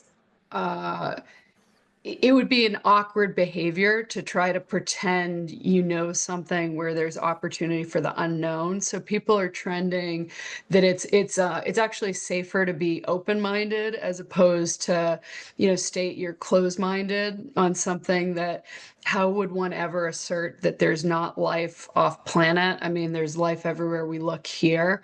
I do think, however, that this is, I believe we're in the age of discernment, and I really appreciate that Sara, and action. So I really appreciate that Sara spoke so well in terms of the age of discernment. And, when I think about what the government and the private sector has done, or what they haven't done, I also think about how has the phenomenon presented itself, and I know Chris has seen this on such an ongoing basis. I've seen quite a lot of it myself and spoken with many people who have seen a lot of it, or individual interesting situations. And from the pattern recognition as a scientist, what I see is the way it presents is highly variable, but it is often not overbearing. So, I guess what I would say is there's that when something's disclosed, then there's the opportunity to decide how much do you want to participate and is it meaningful to you? So I think that discernment of what is this? What do you do with this? And there's plenty of misinformation as well. I think scientists and investors are very well prepared to deal with misinformation because that's very common in markets, in all competition. And scientists and investors, we need to be ready to be right, but we need to be ready to be wrong as well. So this standard of needing to know exactly what it is, we never have that in any field of technology. We never have that in forward-looking investments. So I think in terms of lowering the bar for information sharing, because the more we share observations, the more that we're going to see. I have heard that, and it does very much appear that some of these observations are kind of like a technological show and tell of maybe you want to pay attention to this, maybe you want to reverse engineer this. That's a very normal thing for a scientist or an engineer to do. So I do think there's tremendous opportunity really to just build off a broad body of experience. So I'd like to see, what is meaningful for people. So some examples we talk about. Anna, I think we've got yeah. a limited time here. I really appreciate it. But what we're trying to focus on here, what it is that people think is going to be revealed if there's disclosure. What is that's going to happen? So you might ask, Kirk, in your activities inside the Senate Armed Services Committee and in dialogue with the Intelligence Committee over on the Senate side, are you able to tell us what it is based just on what you've heard and what you find credible? What is it that would be revealed if, in fact, everything that our government knows about and has done would be revealed? What is your judgment about what is there? You're on mute. We got it. So I hope it's useful products, Danny. I would like useful products that improve our lives and solutions. Yes, I do appreciate that. Yeah, Danny, I'm just going to say that I don't know. It's so what if difficult. They told you? What if the witnesses said? What if the witnesses said that there's like almost 40 people that have come in and talked to the Senate Intelligence Committee and taken depositions? That what is it you're able to tell us they have said would be revealed? Well, it depends on who you want to believe, but they, according to some, they would be willing to tell us about the nature of the NHI, the multiple species of non-human intelligence that are known. They would be able to explain the physics, at least to some extent, because of they've had multiple crashes and crash retrievals and reverse engineering activities. But how far that extends, like how successful has reverse engineering activities been? I don't know, because I don't think we've had definitive views from enough sources to answer that with any confidence. All right. Well, that's helpful. That's getting us in the right direction here. Richard. Danny? Yeah, I what's your sense of hope what- it's not inappropriate if I just jump in very No, quickly. yeah, go ahead, tell us. It's an interesting question, what would be revealed, but I would rather personally ask what can be revealed. And I say this because we're dealing with a phenomenon that has many, many, many layers of truth that go into it. Like when you see, if we record a highly unusual UAP that can zigzag or instantly accelerate, we know, okay, that's very bizarre. That's got unusual physics, but there's obviously a lot behind it. There's an infrastructure behind that. As Anna Brady-Estevez implied, there are potential agreements behind this. So there's a lot that can be revealed, and there's a lot of red lines of disclosure. So I'll just offer a few red lines that could be revealed. The primary one that's staring us right in the face right now, that has not been crossed yet, but we've come close, is that the US government could acknowledge the recovery and, let's say, study of non-human technology, and we'll say biologics, from either UAP crash retrievals or hand-me-downs or what have you. So that's a major red line, because that means admitting the United States government has been secretly studying this for decades, has been lying to the public, to the world, to other nations about this for a very long time. That is culpability in probably what we could call the greatest conspiracy of all time, very likely, with implications for technology, energy, and less frankly, understanding reality itself. But there are other red lines that could, in theory, be revealed. We don't know how deep this goes, but let me just throw a few possibilities out there, because they're also staring us in the face. How about knowledge of an ET presence, including abductions? So not just we've recovered their stuff, but they've gone far away. We don't know where they are, but no, they're actually here. And oh yes, we believe they take people and study them and put things inside them. That is a real possibility. Okay. The fact that we've studied ET technology would mean we possess ET technology, which means we've been working on reverse engineering this. How far does that go? How does that factor into an alleged secret space program? How does that relate to, here's another red line, the scale of illegal or even criminal activity, including corporate or financial actors, to either hide this information from the public, profit from this information from the public, or utilize it in ways that we have no control over. That's an important public policy issue. Here's another thing that could come out. How much money has gone into this? We spent, what, $10 trillion in Iraq over the last couple of decades? What's gone into this? I don't know if it's as much, if it's less, if it's more, but that's an interesting question that could be asked. It goes deeper. I study UAP sightings every year all the time. It is my firm belief that there are thousands, many thousands of good, excellent sightings worldwide that happen every year. Most of them do not get recorded. We have a few recording means in North America, MUFON, the National UFO Reporting Center, maybe a few others. But this is worldwide, and I think we're in the tens of thousands of probable good sightings. So the question would be, what about these other beings? Is there, if there's an ongoing alien presence, what do we know about this large-scale operation that clearly is important to them? It's something that they're spending a great amount of their time, energy, their version of money on this. It matters to them. Are there permanent or semi-permanent bases that they operate out of, whether under the ground, in the oceans, who knows where?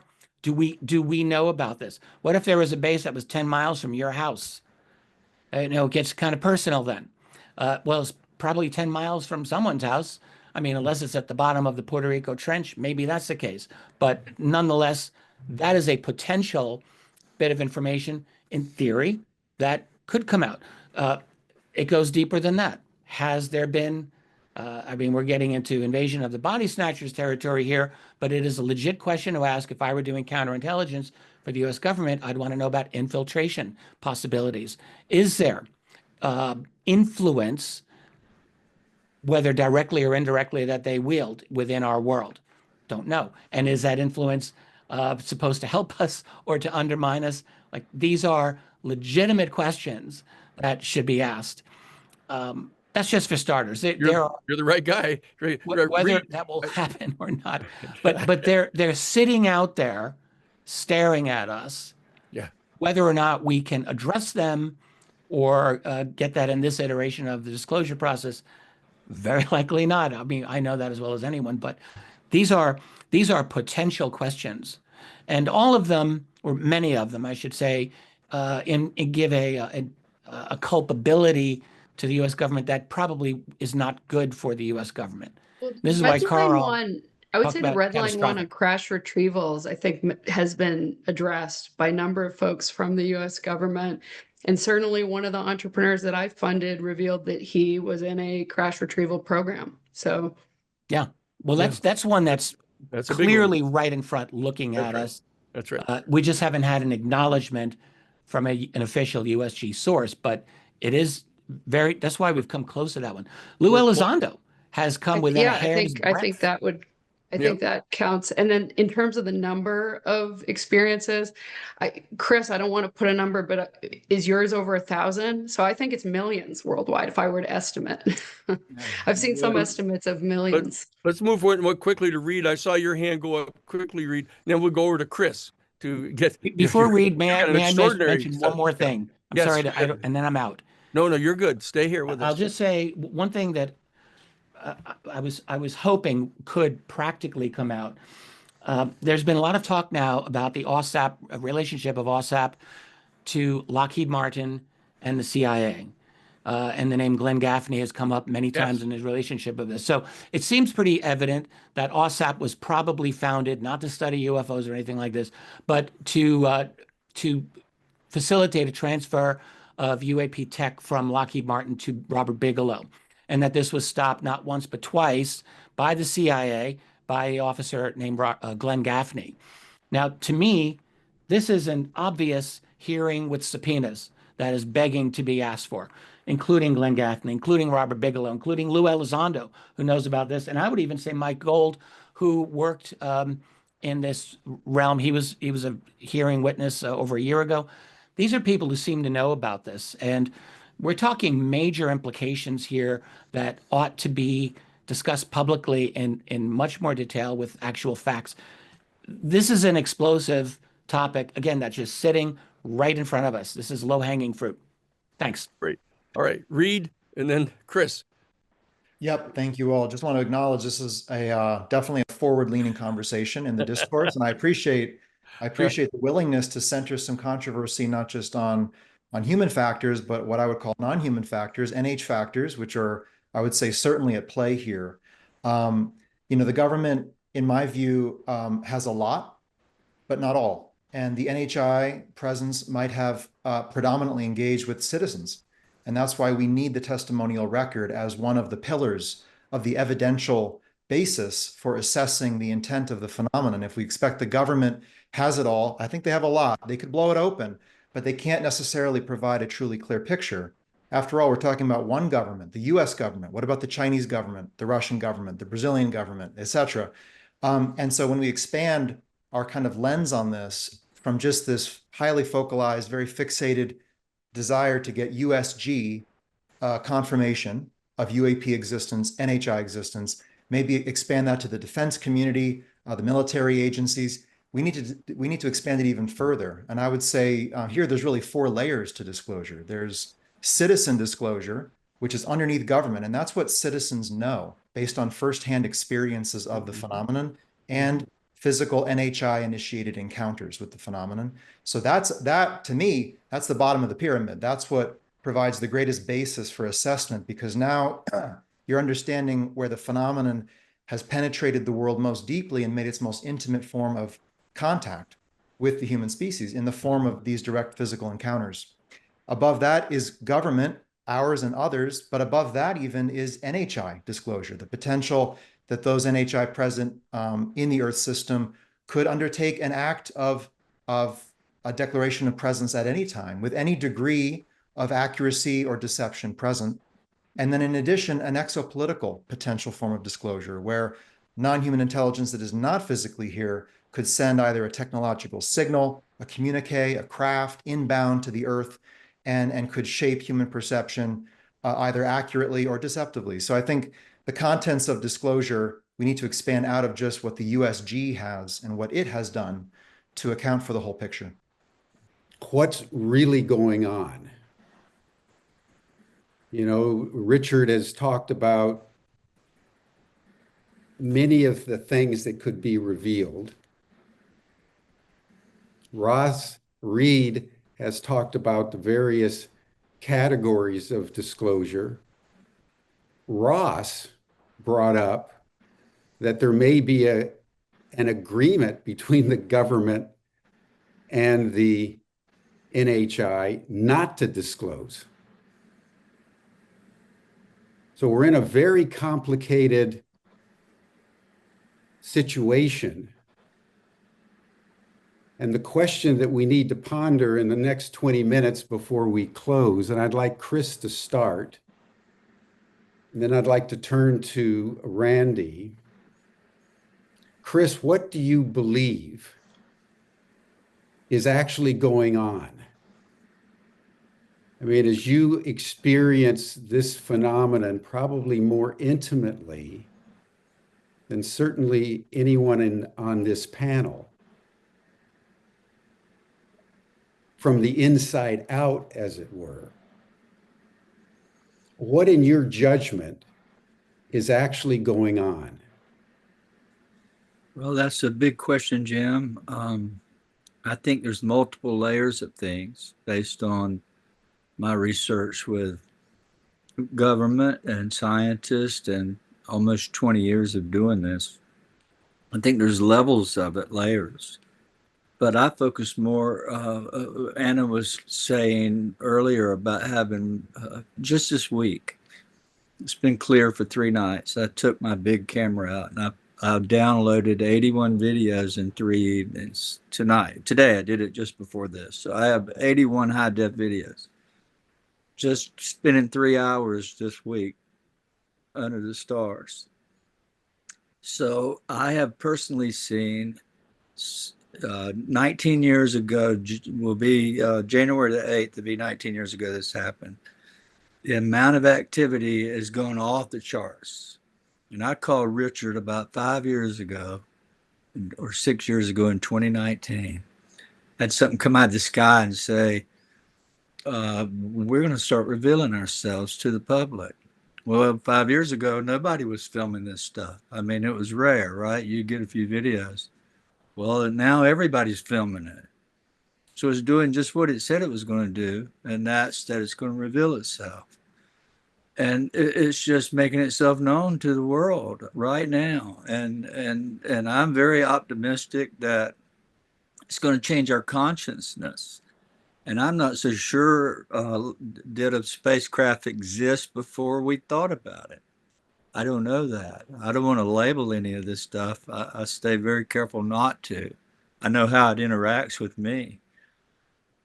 But I think it's going to make itself known in a bigger way year after year until everybody knows it. And if the government doesn't give us any of their technological stuff, I don't blame them, because it's classified, and we don't want others getting their hands on it. So that's just my thought about it. But consciousness, it's raising our consciousness. It's changing. This thing's hooked to my thoughts. It knows our thoughts. It knows what you're going to do before you do it. You've seen it with me, Jim, a number of times. Anna too. And anybody can. Once you awaken to it and know that it's real, then it'll start engaging with you. So I think it's a whole new world. What I don't want to speculate on what it's going to be or what it's going to give us. I just know it's going to change our thought process and how we perceive reality. And I don't know. But it's definitely coming, and it's no stopping what's happening. It's just going to get brighter and bigger all around the world. And we're seeing it with these orbs over Europe and over New York or New Jersey coming out of the sea. So, yeah, without taking too much time here, I hope I've answered that question the best I can. Yeah, I think it's thank you, Chris, because I think what you're basically saying is that there's a deep intention of what's happening. Yeah. That this is not random. No, it's not That random. they're showing up at a moment of duress for humanity. Yeah, that's exactly And so why. the question that we have to ponder as we bring this session to the beginnings of a close is what is the purpose for which they are here? Why are they showing up? And I want to just bring in something, and then I want to start with Randy, who can bring in the Indigenous perspective, and then Ross, you and I have talked about it as well. From the beginning of the nuclear age, 1945, the ETs have been bound up with our nuclear weapons development, our nuclear power development. All the studies that have been conducted, John Mack, Catherine Martin, others that have tracked experiencers by the thousands around the world for the last 80 years, indicate almost universally a common theme for the interactivity between the non-human intelligences and the human intelligences is that they've come out of concern that the human species is not comporting itself in a way that's in alignment with the planet or in alignment with each other. We're threatening each other with nuclear weapons. And as you all know, the threat of a nuclear exchange is higher now than at any time, including the Cuban Missile Crisis. And the drones are all over the world, particularly most recently in Europe, over military facilities. There's also concern about the destruction of the environment. So as we ponder Global Disclosure Day, we need to really ponder the deep intention for this moment in our evolutionary development in relationship to the larger cosmic scheme of things within which we find ourselves. So I'd like to start with Randy, and because Randy's had deep experience with Native American elders and shamans in the Southwest of North America. And then I'd like to turn to you, Ross, for your take on this, given the thousands of people you've talked with over many, many decades. And then to the degree to which we have time, we'll deepen our dialogue, because I think we're getting now to the nub of why the Global Disclosure Day is so important for humanity. So Randy, do you want to start?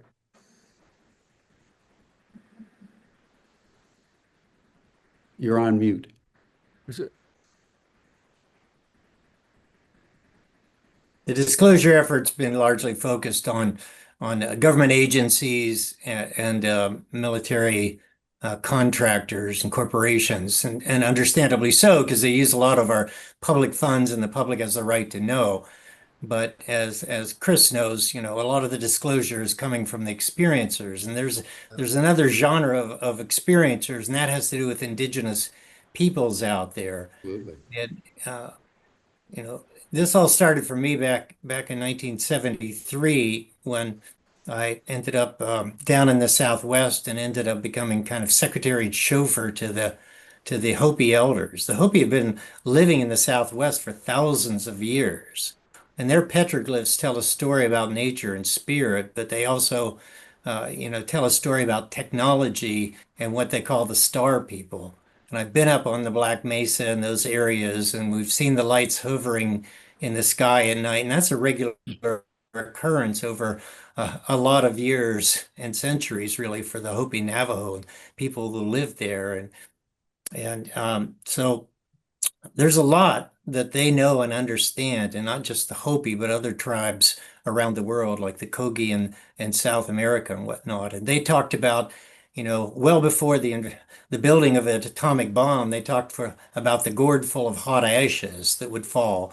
And they have petroglyphs, and the petroglyphs down there, also one of them is known as kind of a humanity's life plan petroglyph, and it's got 3 world wars on it. And the Third World War doesn't have to happen. It's drawn differently on the petroglyph. This petroglyph was supposedly drawn on the rock in around 1912 or so. But that third world doesn't have to happen if we can kind of unite technology and nature. And so part of what needs to be disclosed, what needs to come out from my perspective is, what is the understanding of science that can help us stop this onslaught against the biosphere? We need to change energy systems and agricultural systems, and we need to stop the destruction, to the planet. And so what about what's the advancement of science over the last 50 years behind the scenes, what's in there that can help us, save a livable planet? So that's just where I'm coming from. Yeah, it's worth pointing out that the indigenous people have known this truth the whole time, and that it is only the Western world that is out of the loop. I mean, I've been down there. I've been down there, Jim, and during the ceremonies and the rain dances, and it rains. This is not magic. This is an understanding of cutting edge science that the Hopi understand. And that's what shamanism is really largely about. So that understanding of science, our quantum physicists are just coming up with this stuff and catching up to what indigenous peoples have known and practiced over years. And I believe that they have stuff that they would want to disclose when they think that we in the Western world or in the industrial world are mature enough to understand it. And one of the best things we could do to show them that we're gaining that maturity would be to get our governments and corporations to disclose. So this Disclosure Day and this disclosure movement and the citizens' effort is fundamentally important and could help bring out even further information from the indigenous peoples. Good, thank you. Now, Ross, you've been talking to people for a very long time. What do you think is actually going on? Well, Jim, just to echo, firstly, Randy's profound insights about, petroglyphs depicting world wars, including one that hasn't happened yet. I think I sense from so many of the people that I talk to, including in government, there is a genuine concern among the NHI about our playing with weapons that we do not understand. A lot of them, of course, are the thermonuclear weapons that we know about, but sadly, there are other weapons that I know the United States is working on, and I noticed the President alluded multiple times this year, including most recently in Tel Aviv, to the fact that the United States has weapons technology that the world is not yet aware of. And I think that there's an extremely strong likelihood, I'm speculating here because of course I don't have direct knowledge, but I think there's an extremely strong likelihood that a highly advanced civilization is concerned about us primitive monkeys playing with matches, and that we are perhaps working with technology that we've retrieved from non-human technology, and we don't quite know what we're doing with them. I've been told that the United States has developed quite advanced weaponry, particularly plasma beam technology, that might in part have been inspired by what they've seen or recovered from non-human technology. I think also, just to add the concern of NHI with what humanity's doing, there's also a very deliberate lifting of consciousness. And I really am struck by what Chris says about the frequency. This is something that I'm getting from so many people, that the level of intensity of public reporting of their engagement with NHI, of a clear intent by NHI to essentially give up on governments from ever disclosing, but to raise human consciousness and awareness. And I think they're doing this increasingly through direct engagement with individuals. I've got many friends and colleagues and people I've interviewed, witnesses, who've had incredible experiences. I've just been recording for a TV show something that we're doing here in Australia, where people are inviting or summoning the phenomenon.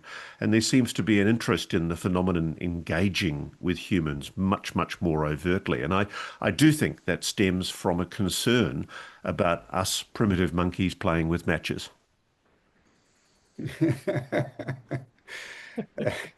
Us primitive monkeys playing with matches. What a statement to make, Mr. Coulthart. In 2025, when we think we're so advanced and we're so sophisticated, and we don't even know what we don't know. It's an extraordinary thing. I'd like to now turn to Reed, because Reed's also bringing in another vector for how this information is being channeled into human consciousness through what Marshall Summers has been bringing in over many, many decades. And it revolves around part of what's happening as malevolence and benevolence, and the requirement of humanity at this moment to ensure its sovereignty and not be seduced into a false hope that subservience to extraterrestrial beings could take us to the promised land. And that's another aspect that we need to ponder. So on the one hand, we have the concern about us monkeys playing with matches and dynamite. And on the other hand, we have the politics and the machinations of these exo intelligences as they approach our planet in terms of very mixed agendas. And I know, Richard, you've written about this in your book on alien agendas, so we want to hear from you next. But Reed, speak to us about this interplay between malevolence and benevolence. Sure. Well, and you described, Jim, the first part of my life in which I was focused primarily on supporting my father, Marshall, who had direct encounters with NHI, communications with NHI, and my family felt the full force and impact of what that was like, as well as what comes with it, which is what might be called the hitchhiker effect, the anomalous effects that attend those who have been selected by the phenomenon without their understanding or knowing why. But my later work is really about assessing intent with a structured framework. I think we need to step back from belief systems, hopeful or fearful interpretations, and lay out the spectrum of possibilities, right? From curiosity on the left, salvation and assistance even further on the left, to transaction, integration on the right, or even something more hostile. And in the end, intent is all about human outcomes. We can't know their consciousness. The project in my mind right now is not, let's set out to understand what they're like, who they are, how they think, how they cognate. That's impossible in my perspective. But we can assess the real human outcomes that stem from the hazard and the risk and the possible threat of a non-human factor acting upon, like a forcing, an environmental or evolutionary forcing upon humanity at a historically unprecedented time. And there are significant signals and indicators in the history of the phenomenon that give very good anchors for assessing intent and for going from possibilities to probabilities and ultimately making a starting assessment, which informs the research pathway, which is the other part of my work in supporting the Human Institute, devising an intelligent scientific research and investigatory citizen-led effort to uncover the phenomenon, to disclose it, to interrogate its activity, lest we just be interrogated unknowingly ourselves. So a lot of good work to do there. But in my view, when you look at all that the sensor data has given us technologically, when you corroborate that with the geographic, circumstantial, temporal aspects of how the phenomena appears, who it manifests to, and the considerable problem it presents to the international community and to national laws and frameworks that govern territorial sovereignty, these incursions into sensitive sites, and the potential programmatic engagement with civilians in the form of physical NHI-initiated contact, abductions, it builds a picture. It bounds those possibilities into a zone of probabilities. And whether it's a transactional presence, whether it's an integrative or one that wants to integrate with humanity or ultimately replace humanity, I think there are multiple possibilities at play and multiple intents at play, although I don't think it's the rainbow that everyone kind of hopes it is. It's not everything the universe has to offer is going to come all at once now and function harmoniously in our skies and oceans. No.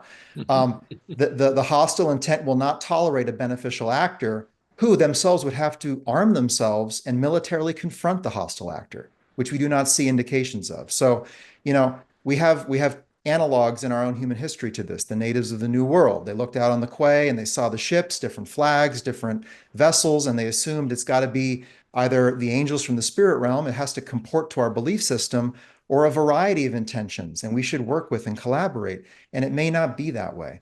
It's not about it's all hostile or it's all beneficial or benevolent. In my mind, it's exosystemic. It's an ecosystem arriving on our shores at a specific 20th century moment in which we have detonated nuclear weapons, we have flashed the universe with technology capability, and we have triggered an engagement event. This is really what this is, and a program to engage humanity over a longitudinal time period. And so we need to step back and really look at the human project of getting our act together to diplomatically engage now and in the future, to manage the NHI presence internationally and coordinate responses, lest we divide and conquer ourselves over this issue. And that's where the reframing of disclosure as fundamentally belonging to the human species, being one that should, I think, be framed in first principles, to Karl Nell's point, with a naturalistic framework, a science-informed, data-driven framework. And with that, we go out into the field and collect evidence on the phenomenon. We go out to where it is interacting with people. That's the key missing data set that would be necessary to inform decision makers. But just to kind of wrap up here, I want to have Richard speak as well. In my view, there absolutely is an adversarial actor in our world. There is a human engagement program underway, and that's not the whole story. But if that is true, that should marshal our human response above all other possibilities initially, because we may wake up in 30 years and find that we are not the human beings we used to be. Genetic interventions, cultural influence, right? Social engineering, all of these could be at play in a subversive sense.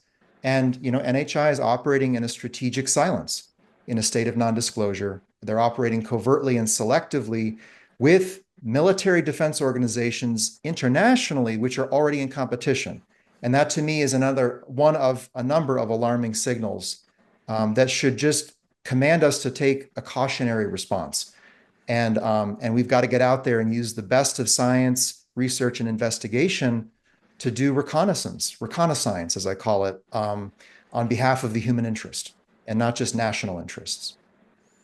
Yeah, that's a profound way to put it, Reed, that we've triggered an interaction event. I mean, right. I think right. And so, intelligence indicates intent. Intentful engagement indicates a program.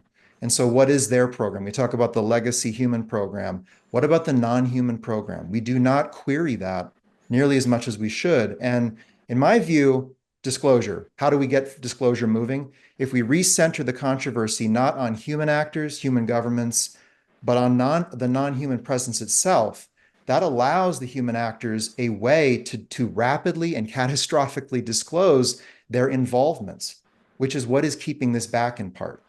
And so, thank you. Thank you. Richard, I'd like to have you come in, and then Anna, I'd love to hear you on this interaction point, and then Chris. Great, thank you. And I'm going to try to be efficient because I know other people have important things to say. What a great discussion, by the way. It's really wonderful to be part of this panel.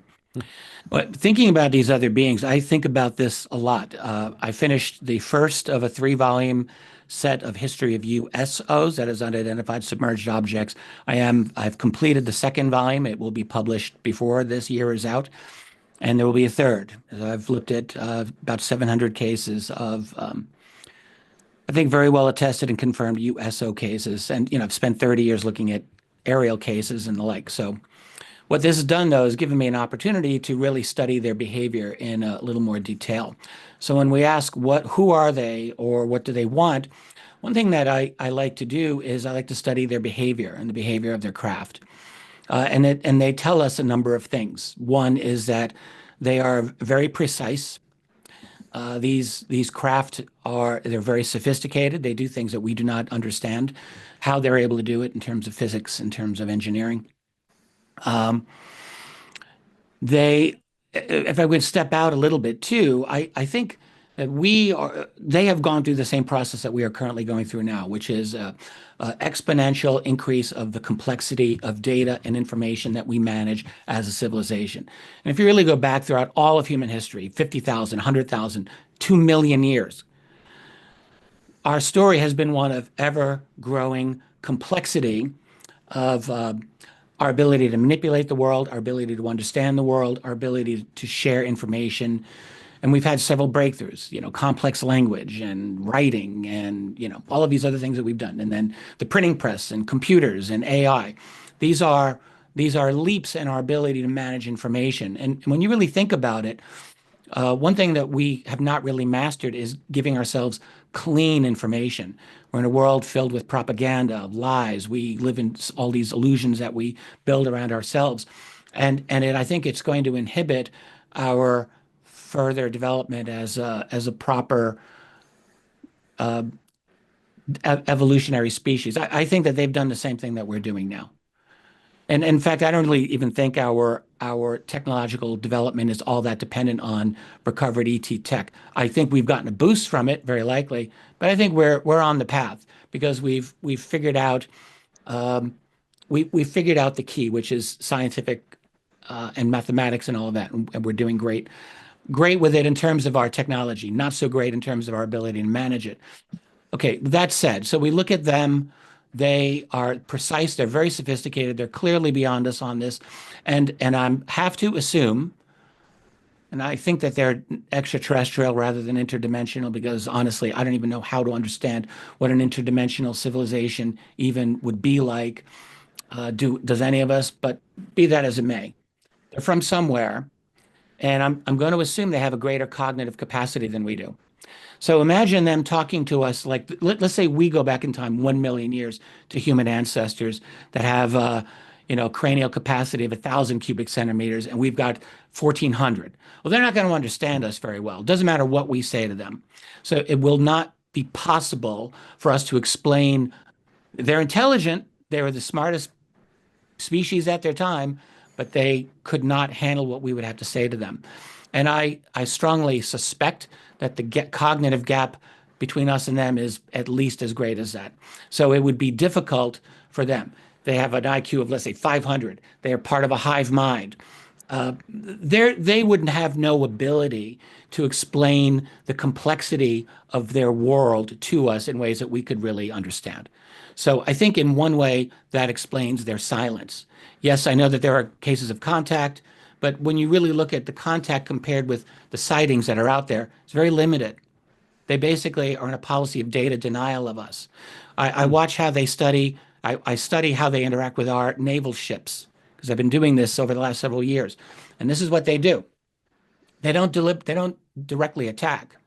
They shadow, they trail, they pop in at angles of approach and by means of electronic suppression, which they frequently engage in, so that they can observe us.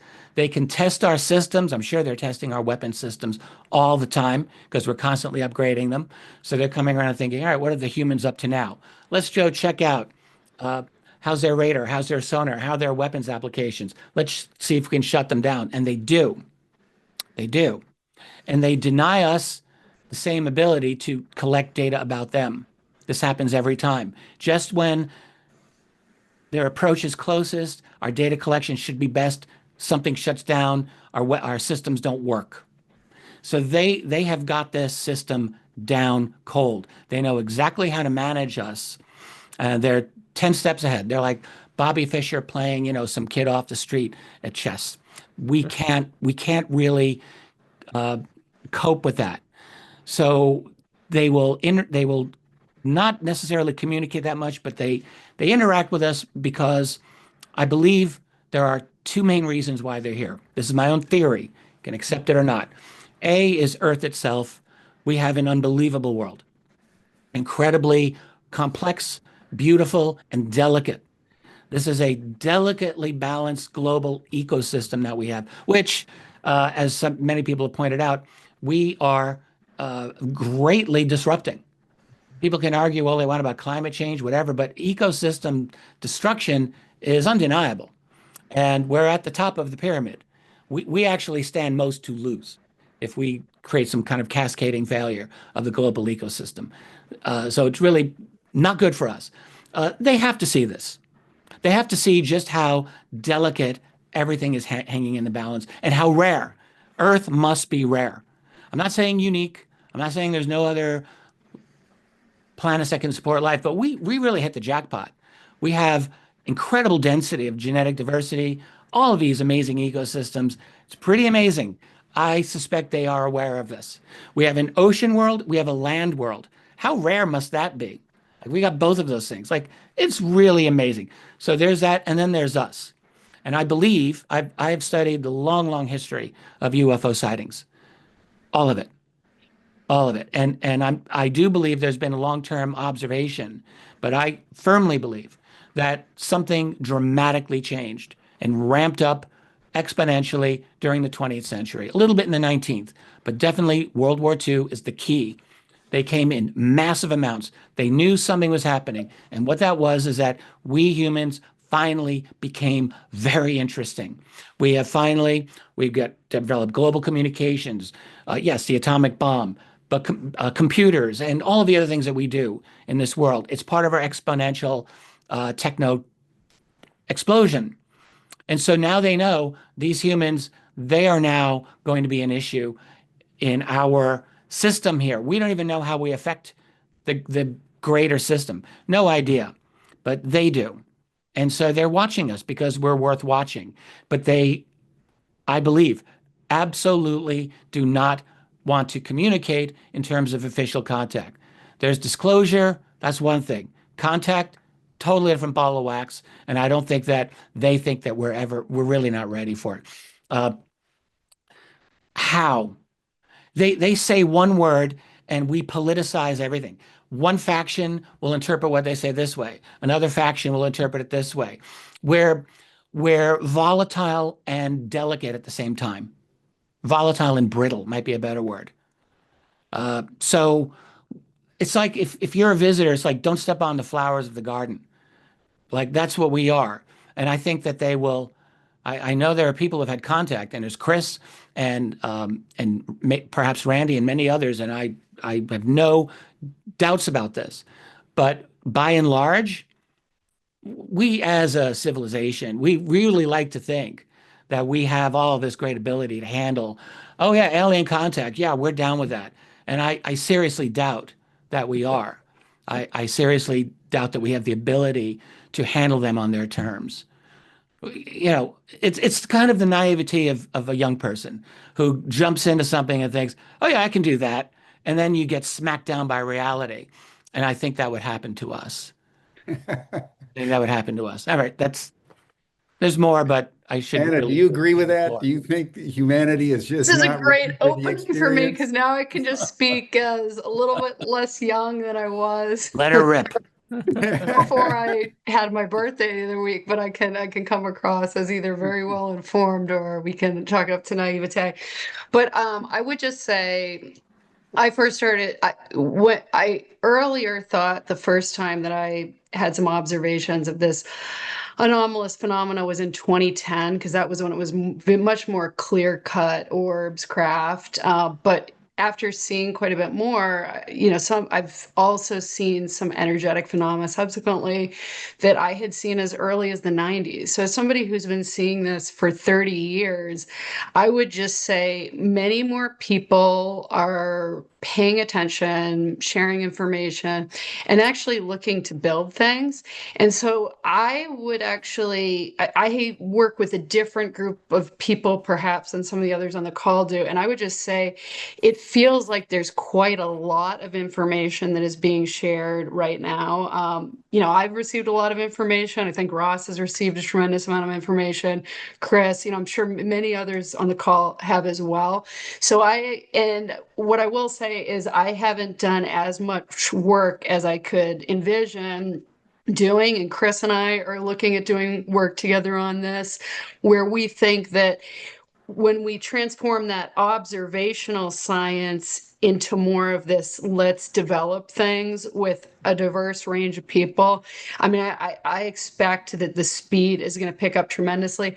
I do like and believe in humans. And I respect apes. I do like and believe humans. I think that I think they're great things that we're capable of. So I'm not. I also know enough experiencers that I think they're holding their own just fine, in terms of communicating and getting insight. And I don't think, and I also want to say, I don't think this is a new thing. I don't think this is a this year. I don't think it's 30 years ago. I think this has been going on for a very, very long time. And that's what some of the major historical and religious and spiritual traditions would indicate. I think it's quite interesting that when there was kind of a set of control put upon some of these potential technologies, we also saw a lot of cultural push against spirituality, consciousness, and religion, because, actually the miracles are pretty consistent with some of the things that we hear about in the anomalous phenomena, and those have been disclosed for quite some time. So I say miracles, why does that have to be a rarity? Is that something that we should be looking to determine how to have the good phenomena be reproducible? And I just want to say we've worked with so many great people. And Jim, I want to applaud you for bringing so many great people together. And I know that you've been very supportive as well. And I know I owe you some contact emails for a number of tremendous women. So I just also want to say that we've worked with so many women, who have really led the charge in this field. And a number of my esteemed colleagues on this panel have brought up a couple of them.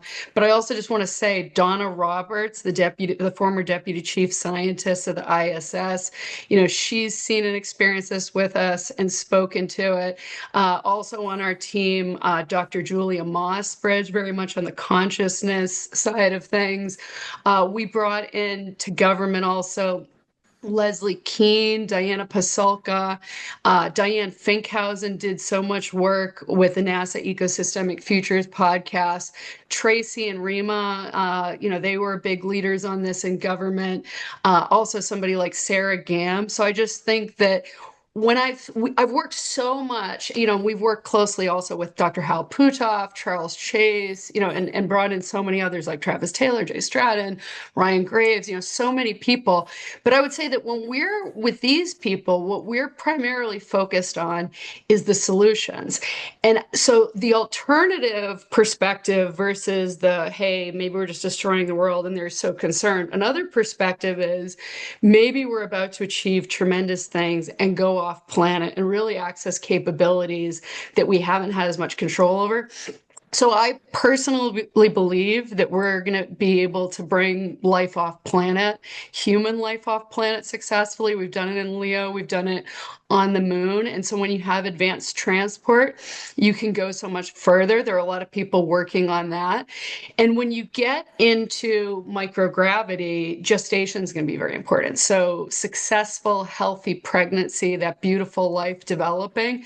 So gravitational control becomes less of a nice to have and more of a need to have for reproduction, just human health.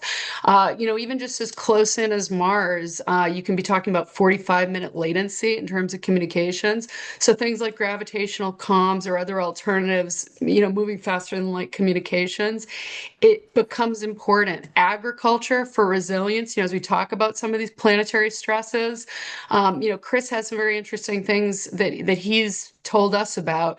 So I think when it comes to health, energy, communications, I call me an optimist, but I really, when I listen and collaborate with so many of these people, it's very much with an excitement that it feels like we're very much on the brink of something. And the nuclear and the fusion side of things, when you get to that ability to control the atomic level or the quantum, you move from an isn't the world so rare to can you create conditions and can you transform elements anywhere? And a lot of these planets are made of kind of the same stuff. So the ability to transform water, if you have unlimited energy, there's a lot that you can do to sustain life off planet. So I'm excited. I feel like a lot of people are excited about this. Thank you, Anna. And by the way, Anna's referring to what she refers to as the space mamas. They're going to be at the State of the World Forum that we're Who have seen quite a lot. The space mamas have seen a lot, and they're happy. They're often happy to share what they've seen. Good. Now, Chris, we're way over time, so Chris will, I think, bring us to a close here. But Chris, I want to frame this. On the one hand, you've got Richard's notion, and thank you, Richard, of the precision with which these beings are interacting with humanity, and the sophistication and this notion of how does 120 IQ talk to a 500 IQ being, and what does ethics mean at that level? You've got Anna talking about moving out into space with excitement. And now, Chris, you, of all of us, again, you've experienced them intimately over many years now. And so perhaps possibly we're dealing with a phenomenon that's both incredibly abstract, but also incredibly intimate. Yes, and exactly. Actually appear to us and with us in highly individualized ways, designed right at our level of consciousness. So anyway, would love to have you comment on all that. I like to talk about that some because I made a comment earlier when they were talking about, I come from a spiritual side of this, not the ET alien thing. I've never experienced, I'm not versed in that. Mine's always been the orbs, although I see all kinds of things, metal craft, balls that look like metal, disc, all of it, shadow people. I enjoy interacting with it. I do it every night. That's my life. And I'll die doing it every night of my life, going out and saying a prayer, and here it comes. I will say 5 years ago or in 2019, I had this major event that happened. I was really sick with RA to the point that I was wheelchair bound. That was where I was going full time. I was ready to give up. And Diana Pasulka and Tim Taylor were down. They were at the Vatican in 2017. I was sick then. I couldn't go. They were communicating with me back and forth from the archives, right? So I got to a point to where Easter of 2019 came, and I walked outside, and this huge orb appeared, came down and hovered over my pond for 30 minutes. I filmed it for 18 minutes, 25 feet away, hovering there. And it turned me into a zombie. I don't know. I couldn't think. I was so tired. I crawled myself back up and into the house and crashed. You'd have thought I'd have gone in and told the world, but it just drained me from energy. But when I got up the next morning, I'm like, oh my God, I've got to call somebody. I've got to talk. So I called Richard. I called Jimmy Church. I called 8 or 10 different people. I did 3 or 4 interviews with Richard back to back to back. And all of them, all these in 2019, I was saying 2 or 3 things, what it told me. It said that the women were going to rise up and look at Anna and the Space Mamas. Look at all the women in Congress and the government. They're rising up. They're taking control. We want the men to be engaged as well. We appreciate Yeah, you. well, yeah, we do. We enjoy working with men very much. But what it told me that all of us can see, and you can look back at numerous interviews since 2019, I've done them over and over and over, saying when you see Israel and Iran begin to exchange missiles, that's when these orbs are going to appear worldwide and start revealing. It'll start a process to where they're going to reveal themselves to pull us out of annihilation, because that's where we're heading. We're that close to it right now. And whoever they are, I won't call them ET because they don't come to me that way. They come in a spiritual way. Whatever that is, to me, it is what it is, right? It is, to me, a spiritual thing. But it gave a warning then. And then if we look back at before Christmas of last year, all the drones that were in New Jersey, all that started happening when Iran and Israel began to exchange missiles. And I can tell you, based on that happening, it's not going to slow down. It's just going to get greater and greater and greater until it's fully into the consciousness of all humanity. So it's happening on its own organically. What it is, I don't want to label it. I just tell you, people say he's a religious fanatic. Well, I'm not a religious fanatic. The church came after me with pitchforks, right? So I had to run, but it didn't change my connection with heaven. And so I've always maintained that spiritual connection, and it's even greater to me now. And like Anna said, I see miracles happening all the time. I mean, amazing things that are happening. So there's a lot of good with my part of this phenomenon. And I would say the orbs, the light, and it's all in the Bible. The same thing. This stuff is all Bible. And I'm not preaching biblical religion to people. I don't want to do that. But there's a book full of that stuff. I mean, look at Jesus. He was on the road. Paul, the part of the New Testament. He was on the road to Damascus, and it was an orb that flashed him in the face, blinded him. You can't deny it. It's right there in the book, right? So it's been here forever. Diana Pasulka will tell you. I've studied with her intently on this thing, extensively.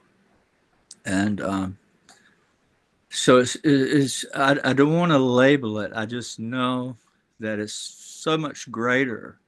And let's go back to the 1700s and 1800s. They were seeing Mayflowers, ships flying around with glowing sails, right? People were seeing those fly about. And then 1947, those were called sky ships. Kenneth Arnold sees these little chevrons doing this in the air, and they said, well, how did it move? He said, if you took a saucer out of a cupboard and skipped it on the pond, it would move like they were moving. Well, the reporter said on the AP wire, Kenneth Arnold sees flying saucers. So for the next 50 years, everybody sees flying saucers. Then it switched to triangles. Everybody sees triangles for 8 or 10 years. And then in 07, it started with orbs. Now it's all orbs. So what is it we're dealing with? Is it based on how we perceive or see things? Is conscience-based greater than we understand? So, I mean, how many believe a 6-foot praying mantis flies a flying saucer and comes in and does surgery on you at night, right? I just don't believe that. I think it's a screen memory. It's projecting itself to you that way. But anyhow, Thank you, Chris. I hope that gets that little bit of my view apart, across. Totally. Well, I think what we're being confronted with, everyone, and Ross, I can feel you have something to say, so I'm gonna let you say something. I know we're 30 minutes over time, but I think what we're getting to, everyone, which is really a beautiful place, that we're dealing with a phenomenon where, on the one hand, we don't know what we don't know. Right.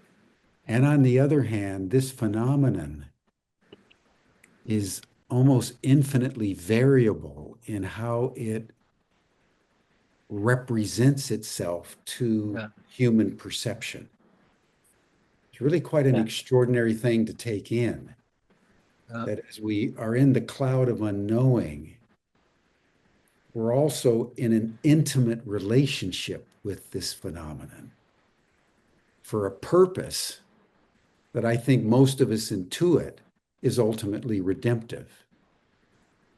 But Ross, I can feel you have something to say, and I don't know, the organizers have to tell me. I think it's pretty much time to stop.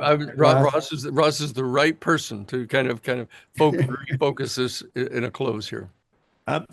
All I was going to say was I was really struck by what Chris was saying, that essentially this is a spiritual thing. That's the thing that I found I've profoundly resisted as a journalist, is this growing nexus between understanding the UAP phenomenon and a spiritual discovery. This is inherent to our humanity. It's something that I think is possibly necessary for the next phase of human development, human civilization. I'm really struck by the fact that we're at a crisis point in technology, in weaponry. We really are 2 minutes from midnight. In fact, less than 2 minutes from midnight, according to the 89 seconds. Yeah, and it's terrifying. And so the thing that I'm really struck by is, I just want to emphasize there's room for optimism. And I do think that whether it's a prime directive or a fear of inducing ontological shock, I think the NHI are letting us in very slowly and very carefully. Yeah, exactly. Beautifully put. Beautifully put. Thank you, everyone. Thank you, Chris. Thank you, Ross. Thank you, Anna. Thank you, Danny, Reed, Richard, Randy, Kirk. Thank you. Thank you so much, everybody. Thank you. Thank you. Sara. It was a pleasure. If you want to be involved in the growth of this community, this mobilization, this movement, to uncover the truth about what is happening with disclosure, please go to our website, newparadigminstitute.org. Sign up to be a citizen for disclosure and take action. Sign up to be a member and help support us monthly and help be an engine for all this work to keep going.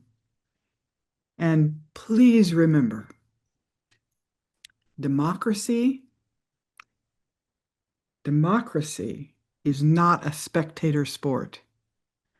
We are the largest, first humongous democracy on the planet, with human rights, with civil rights, with the right to free press, with the right to the rule of law, with the right to vote and elect our own leaders.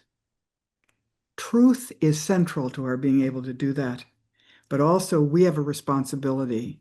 If we want to keep these rights, if we want to grow into the next level of consciousness and institutions, we have to participate. It's our job. So please consider taking action, joining with others, and becoming part of a movement that can change the world for the better for all of humanity. Thank you.